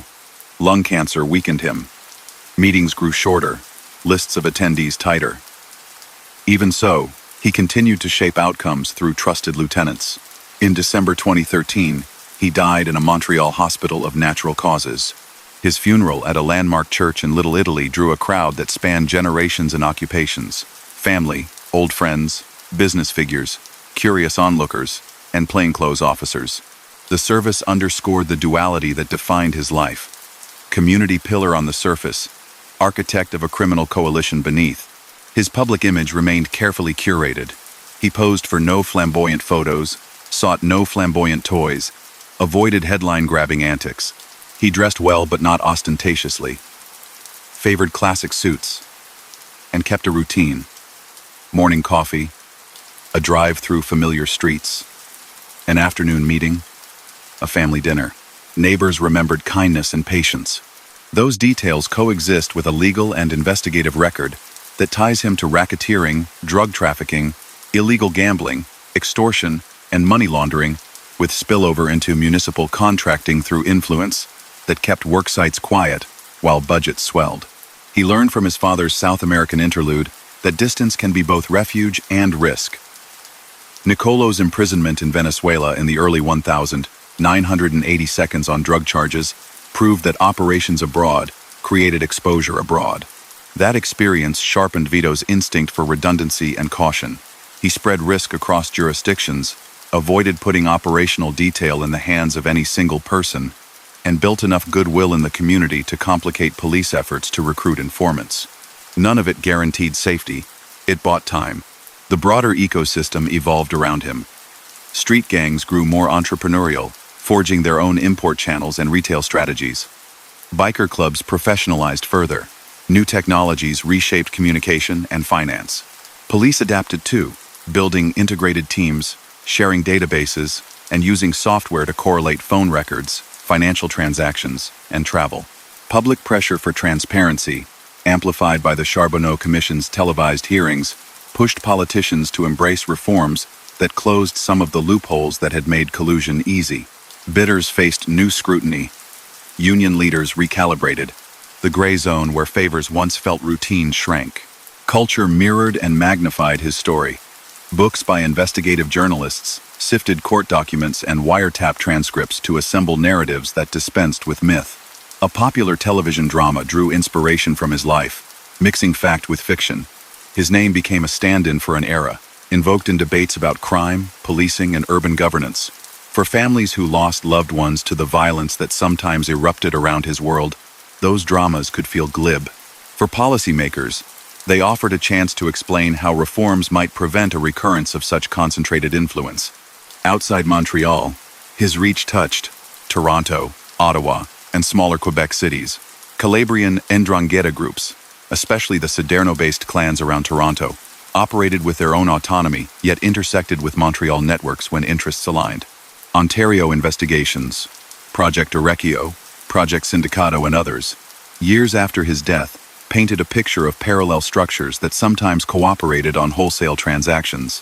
His influence was strongest where he could see, call, and convene. Beyond that, he relied on bonds of kinship and mutual profit rather than command. People sometimes ask how someone like him gained such soft power without constant displays of force. The answer lies in the value of order. Contractors want predictability. Retail distributors want stable supply. Port workers want to finish shifts without drama. Union bosses want projects to run and members employed. He made himself the person who could guarantee those goods at a price. By solving problems others could not, he turned obligations into allegiance. The law calls that extortion when refusal carries consequences. His allies called it leadership. The city paid in inflated contracts, distorted markets, and citizens who learned to accept that certain rules existed outside the statute book. His record includes moments that pierced the calm. The 1,981 Brooklyn murders, the early Montreal assassinations that ended the Violi era, the cascade of losses to his own family in 2009-2011, the retaliatory period after his return, each event drew headlines and police presence. He spent decades minimizing such spikes. When they surged, the consequences cut close. He was not invincible, nor did he pretend to be. He relied on balance, and balance relies on timing, health, and luck. When those faltered, the system shook. After his death, the city's underworld experimented with different models. Some tried centralization under new faces. Others preferred looser federations. Coordinated police projects like Maggot Mastiff in 2015, which revealed a tripartite alliance among elements of the Mafia, bikers, and street gangs, suggested that his coalition-building approach had outlived him, even if no single figure commanded the same respect. Periodic arrests and seizures underscored a new reality. Surveillance was deeper, cooperation among agencies tighter, and public tolerance thinner. The era of one quiet man settling everything with a word at a table in St. Leonard was over. What remains is a complex ledger. On one side, a life built around family, community ties, small routines, and a refusal to grandstand. On the other, a documented pattern of criminal enterprise. Racketeering confirmed in a U.S. courtroom, illegal gambling and laundering established in Canadian cases, influence mapped by a provincial commission that turned inside baseball into public knowledge. To understand him is to hold both truths together. The neighbor who remembered children's names and the strategist whose decisions shaped an economy that harmed taxpayers, exploited borrowers, and, at times, cost lives. In the end, his biography tells less about romance than about systems. It explains how a modern city can carry a hidden operating manual for decades, how relationships substitute for contracts, how silence can be currency, how a port can be both public infrastructure and private opportunity. It shows that such systems are fragile when confronted by patient investigators, televised inquiries, and a culture that grows less tolerant of unwritten rules. He read the city as well as anyone of his time. The record he left behind: court dockets, inquiry transcripts, surveillance footage, investigative reporting, lets the rest of us read it too, without the myth, through the traceable effects of choices made at quiet tables, and enforced in ways that kept fear largely out of view while keeping money moving. He lived by a clock most people never saw. Calls at fixed times, brief stops at cafes, where the owner knew when to bring the second espresso, quiet walks that looked like habit, and doubled as security checks. He favored the same corner tables because routine calmed others and kept him hard to read. The talk was never loud and rarely long. A contractor needed help with a stalled permit. A distributor complained about a supplier. A partner wanted a dispute closed before it spread. He listened, asked 2 or 3 precise questions, and proposed a path that let each person save face and keep earning. That was his craft. Turn tension into order, build the city's undercurrent for the service, and step back before anyone noticed who had fixed the problem. The legal environment around him changed while he built that order. Early on, police units in Montreal focused on visible crimes, robberies, street violence, obvious rackets.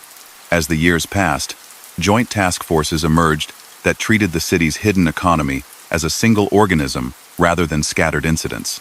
Prosecutors learned to present long arcs to judges, showing how favors and threats across seasons formed one enterprise. He adjusted by narrowing his circle, reducing his direct contact with daily operations, and relying on trusted intermediaries who could translate his instructions into action without leaving him exposed. He picked men who liked quiet, understood money, and did not crave public status. A key to his longevity was the way he treated information. He expected notes in tidy handwriting, rather than loose chatter. He preferred meeting to texting to email, and when technology became unavoidable, he insisted on code. Sports talk might mean one thing on a Monday and something different on a Friday. With the dictionary shifting by context and season, he knew that law enforcement could read patterns, so he broke the patterns.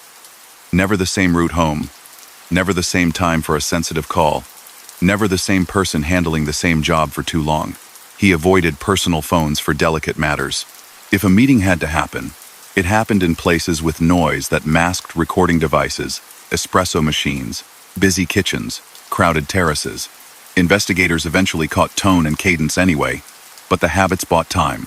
His influence rose as Montreal's criminal map scattered and hardened. Through the 1,990 seconds, a violent conflict among biker clubs turned parts of the province into battlegrounds. He stayed above that fray while keeping lines open to the people who controlled neighborhood markets. If a retail network needed supply, he made sure product flowed, provided rules were respected. If a feud threatened profit, he offered terms and deadlines. People in the biker world came and went. He kept the relationship steady by dealing with whoever held the keys and by reminding each side that disruption carried a cost. The port was his city's valve. He did not own it. He influenced it. That influence looked like a set of small advantages. A dispatcher inclined to prioritize a particular container, a foreman willing to shift a schedule to create a quiet window, a trucker who took a route with fewer eyes. Each favor by itself was legal or ambivalent. The pattern made the scheme. Customs officers improved, scanners grew sharper, and agencies pooled data. He countered with redundancy 2 routes for 1 load, 2 sets of paperwork, a clean shipment near a dirty one to divert attention. When a seizure happened, he treated it like a business loss, not a personal affront. Orders were adjusted, partners reassured, replacements found. He held that the city's construction world responded to the same logic. A forecast of snow might delay a pour. A whispered request could delay a competitor's inspection. The Charbonneau Commission years later gave the public a language for what insiders already knew, that a slice of contract value left job sites as cash and reappeared as influence.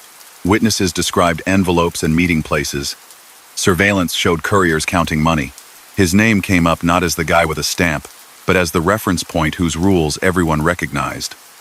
He did not need to sit at a procurement meeting. He needed contractors, union figures, and intermediaries to believe that the smoothest road ran through his table. Across the border, the Bonanno family provided history and hazard. He respected the weight of New York tradition, yet argued, through his actions, for Montreal's autonomy. Gerlando, George from Canada. Siasia embodied the hope that the two centers could cooperate without strain. His killing in 1999 destroyed that hope. Later, when former Bonanno boss, Joseph Massino, cooperated with USS authorities, he offered context that explained why trust had collapsed. The lesson for Montreal was simple. Honor ties, but never let external edicts overrule local judgment. The case that forced him off the board was built not in Montreal, but in Brooklyn. In 1981, 3 Bonanno captains were lured to a meeting and killed amid a fight for control. Years later, a wave of cooperating witnesses gave prosecutors enough to revive the case and widen its frame. In 2004, he was arrested on the U.S. indictment. He fought extradition, arguing technical points and human rights claims, but the courts ordered him transferred. In 2007, He stood before a judge and pleaded guilty to racketeering conspiracy that included acts tied to the 1,981 murders. The plea traded the uncertainty of a trial for a fixed term. He received 10 years in a U.S. federal facility in Colorado. Prison separated him from the city he had coordinated. He kept to a schedule that made sense in confinement. Exercise, reading, limited calls, measured words during visits. News of home reached him in fragments filtered by surveillance and caution. He learned that his eldest son had been killed, then that his father had been shot, then that a brother-in-law had vanished. People close to him said he absorbed the blows without visible breakdown, storing grief and planning a path back. His instructions to trusted allies were careful and spare. Stay calm, keep accounts straight, avoid panic. Back in Montreal, Project Colisée had already drawn blood. Arrests of long-standing lieutenants disrupted weekly routines. Others tried to fill the gap. Some had his patience. Others preferred speed and spectacle. A U.S. deported Bonanno figure, Salvatore Montagna, returned and tried to recast the local pyramid. Reynald Desjardins, a canny Quebec businessman long aligned with the Sicilian faction, first partnered with Montagna, then turned against him. Montagna was murdered in 2011. Desjardins later admitted conspiracy to murder and took a long sentence.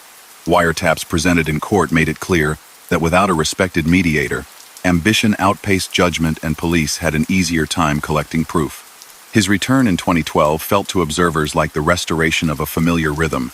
He met with loyalists, reviewed their books, and decided who still had a seat. Targets who, in police eyes, had undermined his family during his absence faced consequences. Reporters wrote about a series of targeted killings that appeared to favor his resurgence. The pattern looked like the old method: selective, focused, avoiding collateral chaos. Business partners described a wave of relief.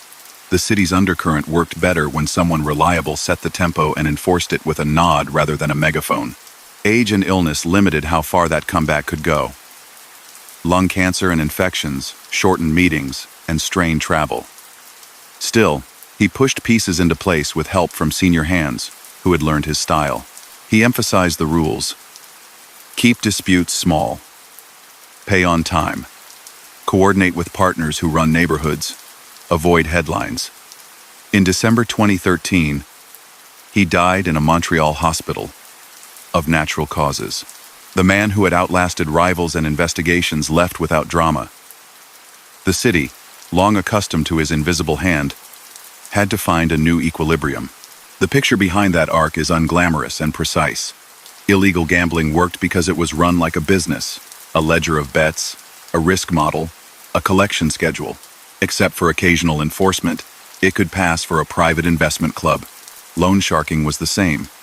Capital deployed at high interest, with payments structured to keep debtors afloat and bound. Extortion, in the legal sense, underpinned both. If you did not follow terms, a larger cost appeared. He framed it as service, a way to keep doors open and projects moving when banks and officials stalled. The law framed it as coercion. Courts sided with the law. His approach to staffing mirrored a mid-size firm. He identified people for roles and kept them in their lane. One person handled introductions. Another managed cash pickups. A third prepared cover paperwork. A fourth maintained relationships with specific groups, such as bikers or the Old West End gang. Cross-training was rare by design. If police took one player, they got one function, not the flowchart. Bonuses went to those who produced reliably and kept quiet under stress.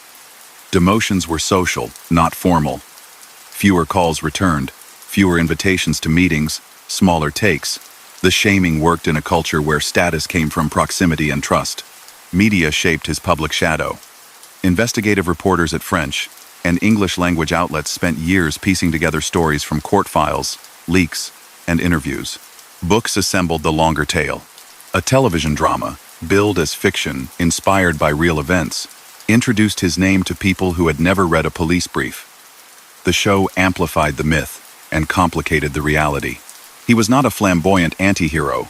He was a manager who preferred being underestimated. The gap between flair and fact matters because flair looks exciting, while fact explains how a city can carry a parallel rulebook for decades without most residents noticing. His father's generation taught him about diaspora. Niccolo lived and operated in Venezuela for stretches, a move that created breathing room when Montreal was hot and opened channels that later served larger ambitions. It also created legal exposure beyond Canada. Venezuelan authorities arrested and imprisoned Niccolo on drug charges in the early 1980 seconds. For Vito, that episode hardened a rule. Every new channel lowers one risk and raises another.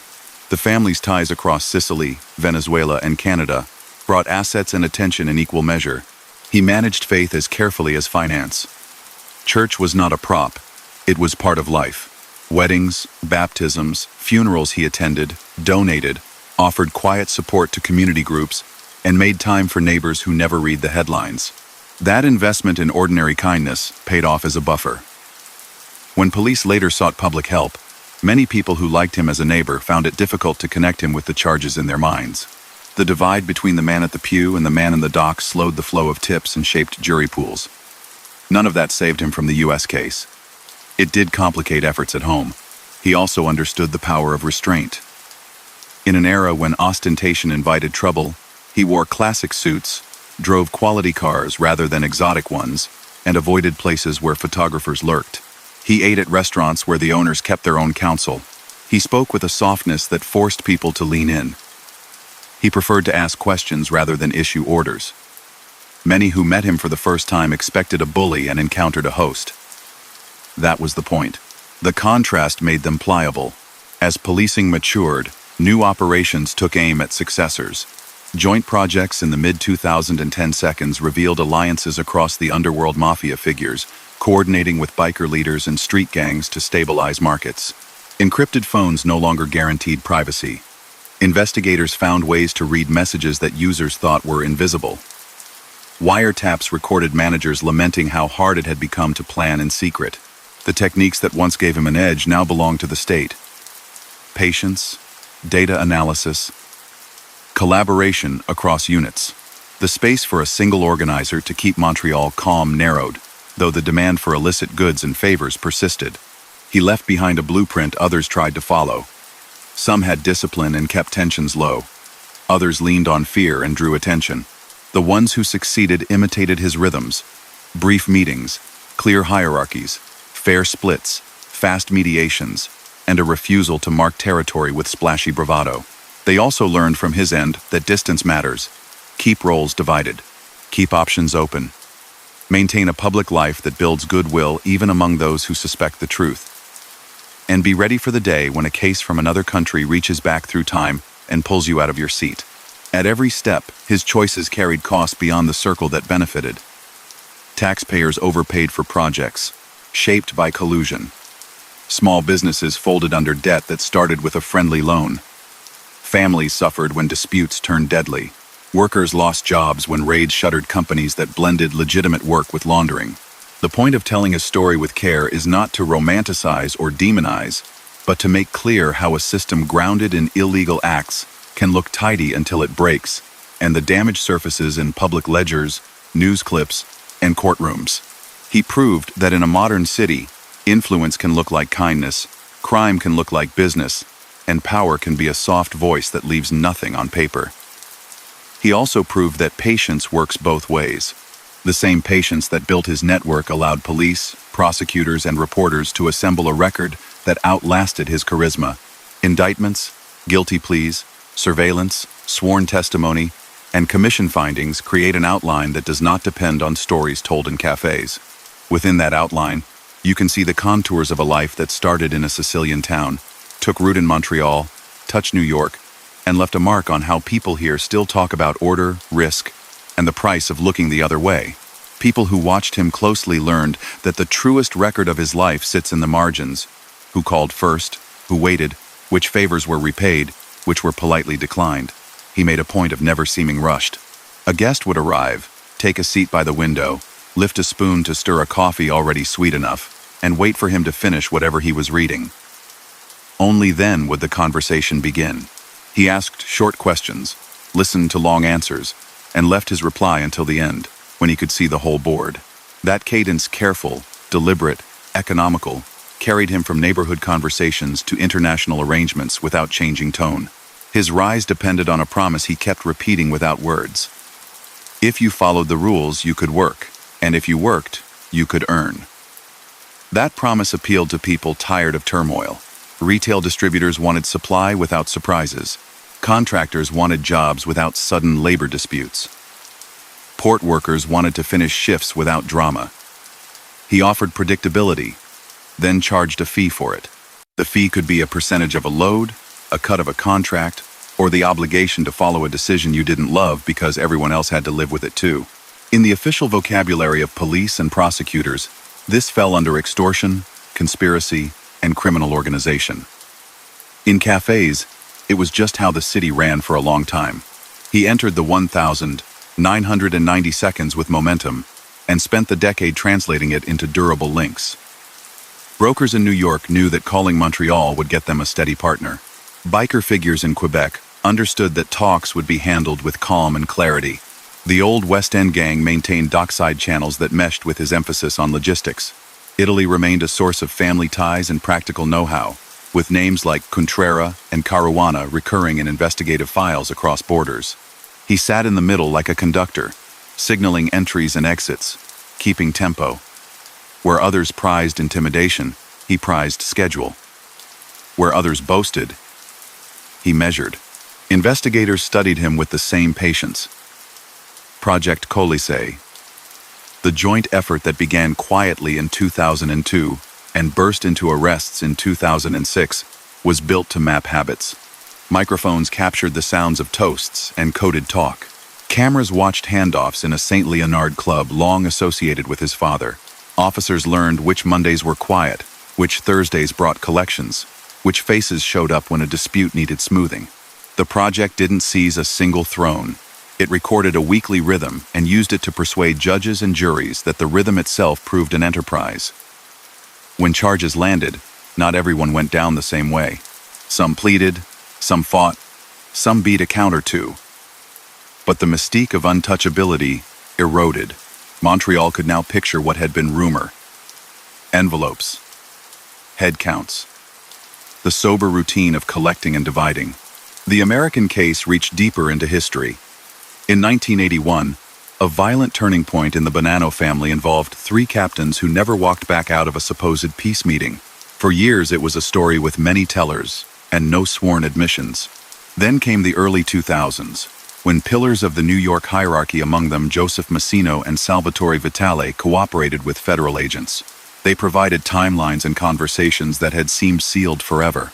Prosecutors in Brooklyn reassembled the old plot and brought new charges that leaped across the border. In 2004, Canadian officers arrested Vito on the U.S. indictment. He fought the transfer with the same reserve he showed in business, filing challenges, letting lawyers speak. Extradition followed in 2006. In 2007, he stood in an American courtroom and pleaded guilty to racketeering conspiracy that included acts related to the 1,981 killings. The judge imposed a 10-year sentence. That docket entry fixed in law what rumor had long suggested. He was not just a mediator. He had stood with violent power when the enterprise demanded it. Prison reduced the world to routines no one chooses. He still found a way to make order. He read, exercised, accepted visits, and sifted sparse news from home. The phone became both lifeline and trap. Every word balanced between need and risk. Messages traveled through attorneys and family. He gave few instructions and kept them unspecific. He knew distance and surveillance distorted intent, so he favored principles over commands. Don't panic, don't overreach, keep accounts straight, wait for my return. Meanwhile, in Montreal, the balance he had kept began to wobble. Colisée had drained experienced hands. The absence of a trusted referee pushed rivals to test limits. Old allies suffered. His eldest son, Nicolo Jr., was killed in 2009. The following year, his father, Nicolo Sr., was shot in the family home. Paolo Renda, his brother-in-law and key counselor, disappeared in 2010 and has not been found. Longtime ally Agostino Contrera was gunned down that same summer. Each event signaled a determined effort to erase the old guard. A separate upheaval during his confinement deepened the chaos. Salvatore Montagna, once an acting head of the Bonanno family and deported from the United States, reappeared in the Montreal orbit and tried to claim a stake. At first he linked with Reynald Desjardins, a veteran Quebec power broker long aligned with the Sicilian faction. Their alliance cracked under pressure. In 2011, Montaigne was found dead. Desjardins later pleaded guilty to conspiracy to murder him and received a long sentence. Wiretaps from that case captured a scramble for control that lacked the discipline of earlier years.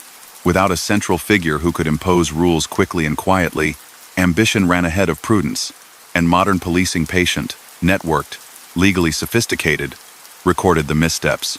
He returned to Canada in 2012, older, leaner, with a public that recognized his name and a private world that no longer moved at his command. He went to familiar restaurants and met with people whose loyalty had survived the storm. He reviewed ledgers, heard explanations, and adjusted responsibilities. To observers, a pattern emerged that looked like his old way. Targeted reprisals against those believed to have betrayed his family and quiet promotions for those who had held the line. In late 2012, veteran mediator Joe DiMaolo was shot outside his home. Police and analysts read it as part of the reordering. In 2013, former Montreal figure Moreno Gallo was killed in Mexico, where he had been living after deportation. His death was widely discussed as another link in a chain of settling accounts. Through that period, the daily temperature of the city cooled a degree. Street-level drama lessened. Partners reported fewer unpredictable crises. The impression supported by police briefings was that the arbiter had reimposed a degree of structure. Illness shortened the window for consolidation.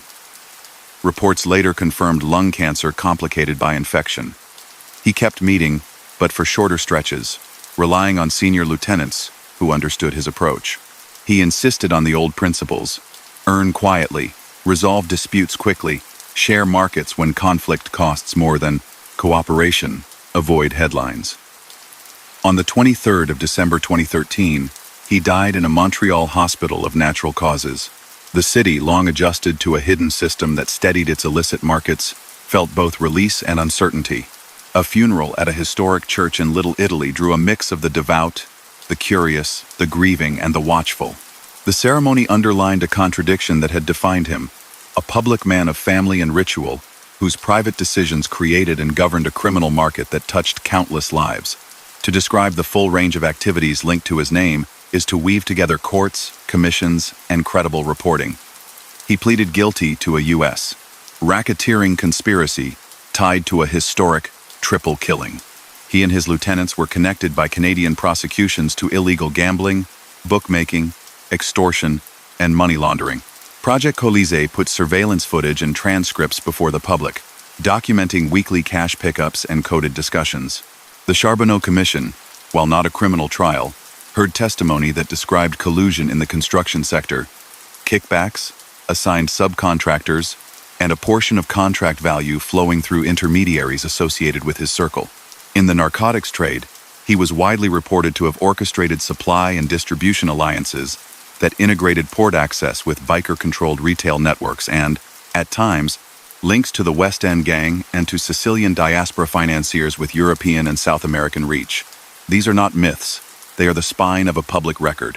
What made his case unusual was not the list of offenses but the style of execution.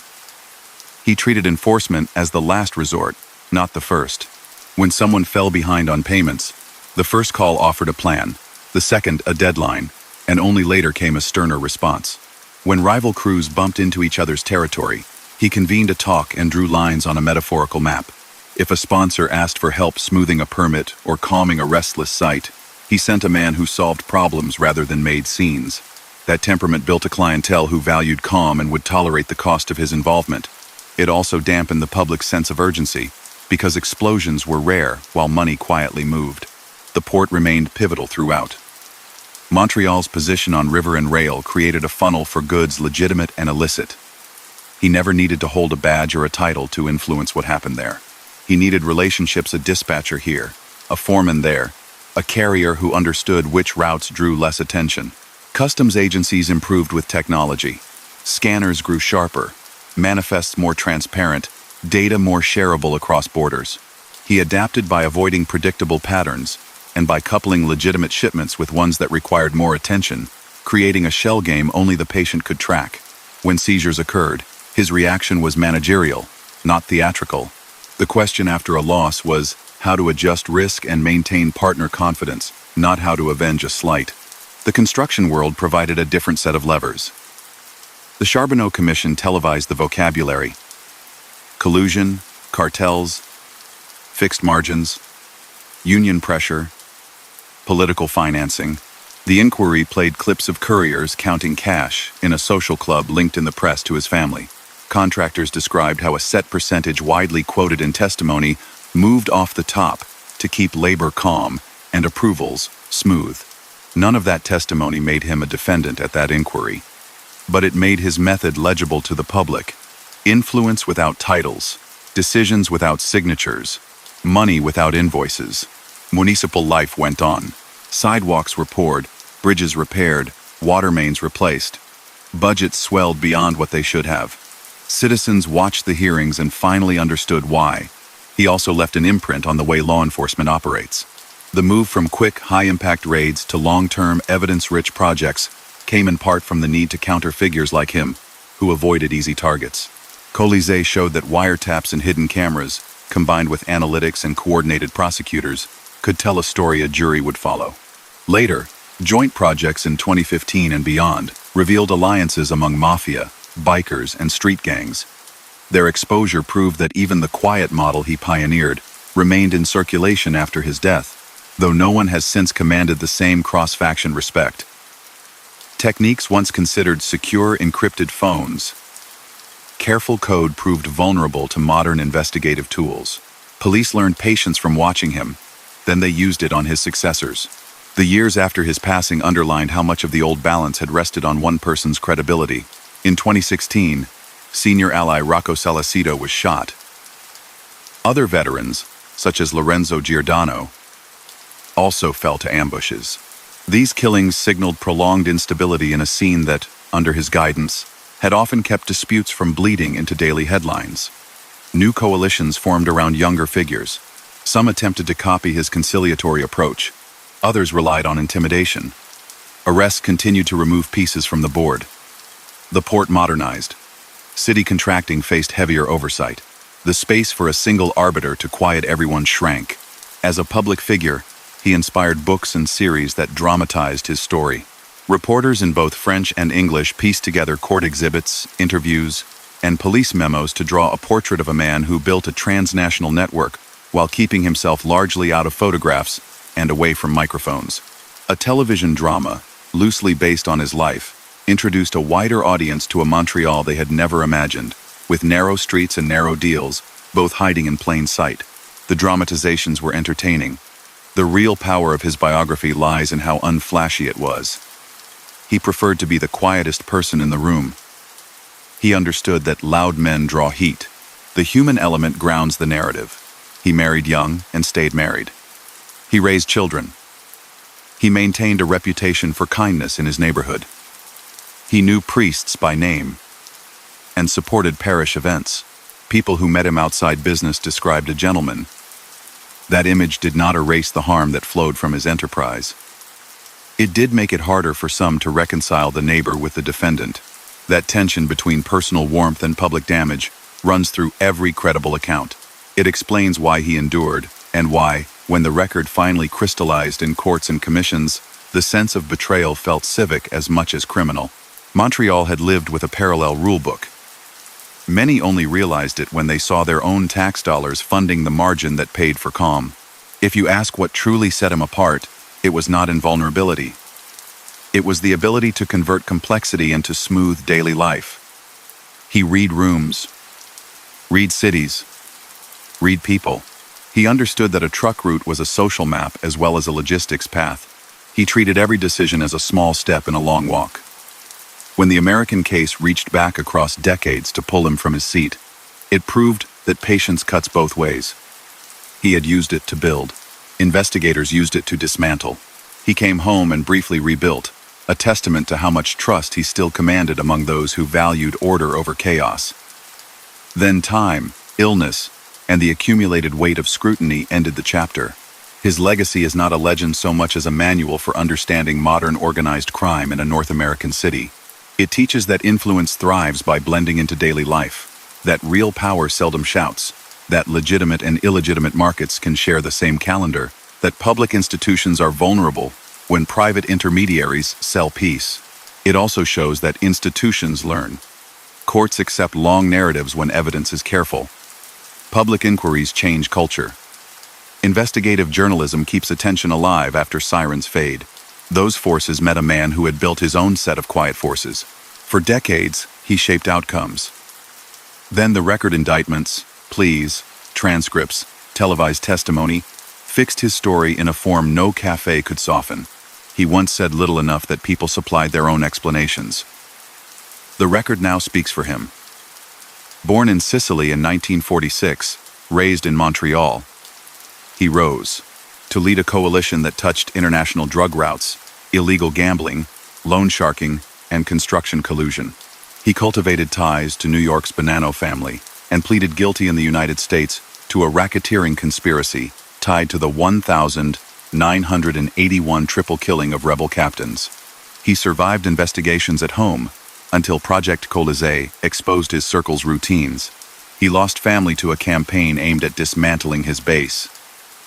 He returned from prison and briefly restored a semblance of order before dying in 2013 of natural causes. Afterward, the city's underworld cycled through experiments in leadership without recreating his balance. That is the plain account, assembled from sources that hold up under oath. The rest the cafe whispers, the warm smiles, the precise pauses belongs to the texture of a city that, for a long time, ran a second set of rules under the first. Long after the church doors closed and the wreaths were carried away, the imprint he left lingered in tiny decisions. A contractor paused before picking up a phone. A dispatcher checked a container number twice. A former ally weighed whether to speak or wait. That was the residual power of years spent turning confusion into predictable days. Without him, Montreal had to relearn how to handle frictions that once vanished over coffee. Some tried to copy his manner: discreet meetings, quick settlements, patient pacing. Others leaned on noise and paid for it with police attention. The city, which had grown used to a quiet broker, found that silence is harder to maintain when trust lacks a single anchor. His story can be told through documents as much as through memories. Birth records from a Sicilian hill town list his arrival in 1946. Immigration stamps mark the family's move to Montreal. Marriage certificates, baptism photos, and the bland paperwork of small businesses sketch a public life that always looked ordinary. Then there are indictments, affidavits, plea agreements, and inquiry transcripts, the slow, heavy paper of the state. Together, they draw a line from a boy with a Sicilian accent to a man who, according to authorities, sat at the center of a network that arranged drug supply, ran illegal gambling, lent money at high interest, laundered proceeds through legitimate fronts, and quietly influenced how city construction moved. He learned early that in a place like Montreal, where multiple languages share sidewalks and business runs on face-to-face trust, the person who listens longest often decides the outcome. He kept meetings simple: take a problem apart, find the piece that is stuck, grease only that hinge, and let the machine run. The city rewarded that skill. Retail markets received inventory on schedule. Crews stayed out of each other's lanes. Projects kept their timelines, even if budgets swelled. Ports functioned. In return, a fee moved off the top. The fee had many names in different mouths, but it was always the price of calm. The list of conduct attached to his name covers more than one arena. In the United States, he pleaded guilty in 2007 to racketeering conspiracy, admitting acts within a criminal enterprise that included involvement in the 1981 killings of 3 Bonanno captains. That plea closed a case built over decades through cooperating witnesses and archival work, and it earned him a 10-year sentence. In Canada, he beat many charges personally, but his circle was not so lucky. Project Colisée in 2006 put senior figures linked to him in the dock on counts related to illegal gambling, conspiracy, and proceeds of crime. Many pleaded guilty or were convicted. Surveillance presented during those cases showed a system that collected weekly cash, kept tight ledgers, and resolved disputes without theatrics. Later, the Charbonneau Commission drew the curtain back on construction collusion. Witnesses described kickbacks, assigned subcontractors, inflated margins, and a portion of contract values diverted as the price of keeping sites trouble-free. The inquiry did not try him, but his name became the shorthand for an order that had touched city contracts for years. The construction arena deserves a slow look because it reveals how thin the line can be between normal administration and hidden arrangement. Engineers testified to taking envelopes. Contractors described rotating winds and coordinated bids. A public that had long shrugged at rumors finally saw faces and heard numbers. In those hearings, footage played from a St. Leonard club where cash changed hands under the gaze of hidden cameras. A well-known entrepreneur counted, rapped, delivered. Reporters described it as a scene that turned whispers into images. The money flowed not because words on paper commanded it, but because an ecosystem had grown around a perceived guarantor of peace. With him gone, that climate began to change. Oversight sharpened. Political careers faltered. City offices hardened procedures. The space for back-channel settlements narrowed. The port kept its place at the center of the shadow economy. Influence there never meant a grand plan written on a whiteboard. It meant dozens of small advantages strung together. A scheduler who adjusted a time slot. A loader who knew which container needed a different route. A driver who chose a quiet exit. Those favors live in gray zones. Each one can be innocent. The pattern tells a different story. Customs officers and border agencies stepped up with better scanners, data sharing, and joint operations. He adapted when he could by doubling routes and separating roles, so no single seizure revealed the full chain. After his death, successors tried to maintain that modular approach. Some had the patience, others relied on shortcuts. Seizures followed. The port is still a magnet for schemes because it sits at the intersection of global supply and local appetite. His era's lesson was that whoever coordinates that intersection quietly holds a key to the city's hidden margins. New York remains the hinge that connects the local to the legend. The Bonanno family, destabilized by years of infiltration, and later by leaders who cooperated with the government, provided both prestige and peril. The 1,981 triple killing whose legacy reached him in a Brooklyn courtroom in 2007 was a pivot point in that story. The murder of his friend and link, Gerlando George from Canada, Siasha, in 1999, deepened his conviction that Montreal needed to be an equal, not a subordinate. That decision shaped how he dealt with American partners. Cordial, transactional, watchful. When former boss Joseph Massino turned witness, the old world of sealed secrets cracked wide, ensuring that historical cases would surface with details that once seemed untouchable. His plea sits in that wave, a rare moment when a man who prized invisibility had to answer to a judge under bright lights. The pain that struck his family while he was incarcerated in Colorado can be listed in dates, but the numbers hide the grief. In 2009, his eldest son, Nicolo Jr., was shot dead in Montreal. In 2010, his father, Nicolo Sr., was killed at home. That same spring, his brother-in-law and close counselor, Paolo Renda, was abducted and has not been found. Later that summer, longtime associate Agostino Contrera was gunned down. These were not random tragedies. Investigators, journalists, and members of his own circle understood them as steps in an effort to dismantle what he had built. From behind bars, he could send only sparse messages. No panic, no reckless moves. Wait. Those losses, compounded by the Montagne Desjardins drama that exposed fractures among would-be replacements, set the stage for his focused return in 2012. That return produced a brief reset. Meetings resumed at familiar tables. Accounts were reviewed. Lines were redrawn. Targets associated with betrayals fell in quick order, including respected veteran Joe Di Mallo in late 2012 and exiled figure Moreno Gallo in 2013, whose killing in Mexico was widely interpreted as connected to the Montreal War. Police briefings during those months described a restoration of the old model. Narrow actions, precise aims, low public noise. Businesses that relied on a predictable undercurrent felt steadier. Then illness intervened. Lung cancer and secondary complications shortened the comeback. On the 23rd of December 2013, he died of natural causes. A quiet ending for a man whose life had hinged on keeping drama out of view. The aftermath made clear how. Much of the old tranquility had rested on his credibility. Shootings in 2016 removed stalwarts from the stage, among them Rocco Sogliacito and Lorenzo Giordano, signaling that the stabilizing layer was thinning. Younger figures tried to impose order. Some fell, some adapted.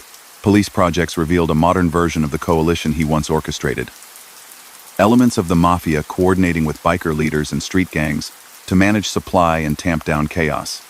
Messages once thought secure on encrypted phones surfaced in court. The balance of advantage shifted toward agencies that had learned to be as patient as the man they had watched for decades. Beyond cases and clashes, his story also runs through culture.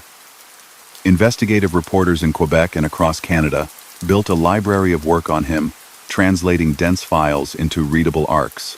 A television series, loosely based on his life, reached audiences far beyond the neighborhoods where he had walked. The show magnified legend for entertainment. Journalism anchored reality in dates and documents. In those accounts, the image that sticks is not of a swaggering enforcer, but of a calm organizer who could pass for an unremarkable neighbor until you saw how many people glanced his way before deciding what to do next. It is important to say plainly what his work did to a city. Collusion and construction raised costs and slowed repairs. Illegal gambling and high-interest loans pulled people into cycles that ate savings and stability. Drug distribution flooded streets with products that harmed families. Extortion, whether packaged as a fee for mediation or as a penalty for non-compliance, kept honest competitors off jobs they might have won. Union influence that should have protected workers became, in too many instances, another lever for extracting quiet payments. Those harms are the reason the record matters. Courts, commissions, and journalists didn't dwell on anecdotes to entertain. They built the case that a parallel rulebook had twisted markets for years. He understood how fragile such a rulebook is. Canada toughened laws in response to organized crime, adding and refining criminal organization.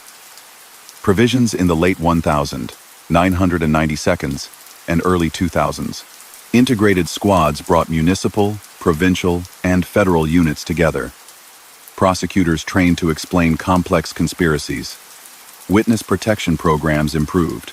International cooperation deepened. A call from Montreal could lead to a file opened in Brooklyn, and vice versa. His own extradition proved that a border could slow a case but not stop it when the state had time and resolve. People close to him often highlight his manners, and they are not wrong. The courtesy was real.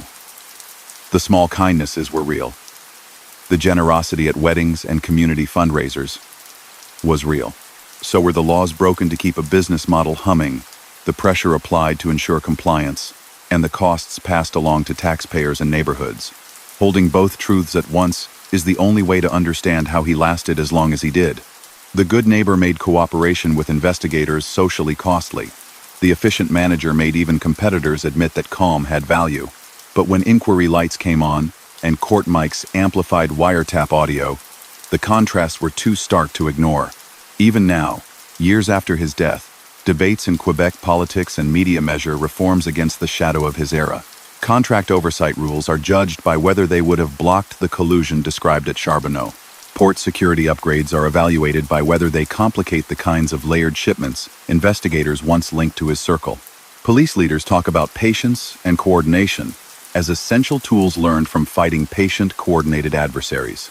His name appears as a reference point in news stories about successor cases, not because he haunts the city, but because he is the clearest recent example of how far a quiet, disciplined criminal enterprise can reach into ordinary life. He left behind family who, like any family, live with a biography that will be discussed in headlines and whispers for a long time. He left behind former partners who adjusted, fled, or fell. He left behind a city better equipped to resist what he built, but still subject to the same temptations he exploited. The desire for an easy path, the willingness to let someone else handle the mess, the illusion that a fee for calm is cheaper than confrontation with dysfunction. The practical lesson is simple enough to say and hard to practice. Institutions must be transparent, markets must be competitive, and the public must care about processes that seem boring until they cost everyone money. As a portrait, his life resists single-word judgments. He was diligent, patient, and gifted at reading people. He also used those talents to run an enterprise that broke laws and hurt communities. He believed that order produced gains, and he supplied it in illegal markets at a price that spread into the legal world. He built bridges between groups who otherwise might have fought non-stop, and he used those bridges to extract value. He avoided boasting and lived by routines that kept him out of tabloids, and he became the subject of files that now teach police recruits and policy students about how modern organized crime operates. His guilty plea in the United States and the convictions of close associates in Canada anchor that portrait, in fact. When you picture him at the window seat of a familiar cafe, you see how a modern city can carry two tempos at once. Outside, buses keep schedules, kids cross streets with lunch pails, cyclists ring bells at joggers. Inside, a notebook closes. A problem slides off someone's shoulders, a fee attaches to the relief. For a long time, Montreal allowed that inner tempo to run under the outer one. Then cameras and microphones captured it. Judges and commissioners named it, and a culture that had grown tired of paying more than it should began to push back. The story ends not with a showdown, but with a record, which is quieter and more durable. Late at night, when the port cranes rest and the river moves in its slow curve, you can imagine the old routine still echoing in certain corners. A greeting, a pause, a decision delivered softly. But the city is different now. Oversight is thicker, partnerships among agencies deeper, media more fluent in following money instead of just sirens. The demand he answered has not vanished. Neither has the lesson his life now teaches in civics classes, seminars, and squad rooms. Power that hides in everyday habits can shape a metropolis, and the only antidote is a patient public life that values sunlight over whispers, rules over favors, and institutions strong enough to resist a smiling invitation to look the other way. And so ends the story of Vito Rizzuto, a man whose empire stretched across borders, built on loyalty, silence, and strategy.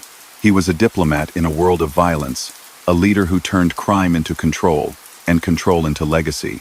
But even the strongest empires eventually fade into whispers. As the streets grow quiet and history turns its page, his name remains a shadow in the story of power. Close your eyes now, let the night settle over you, and drift into dreams where even empires sleep. Good night.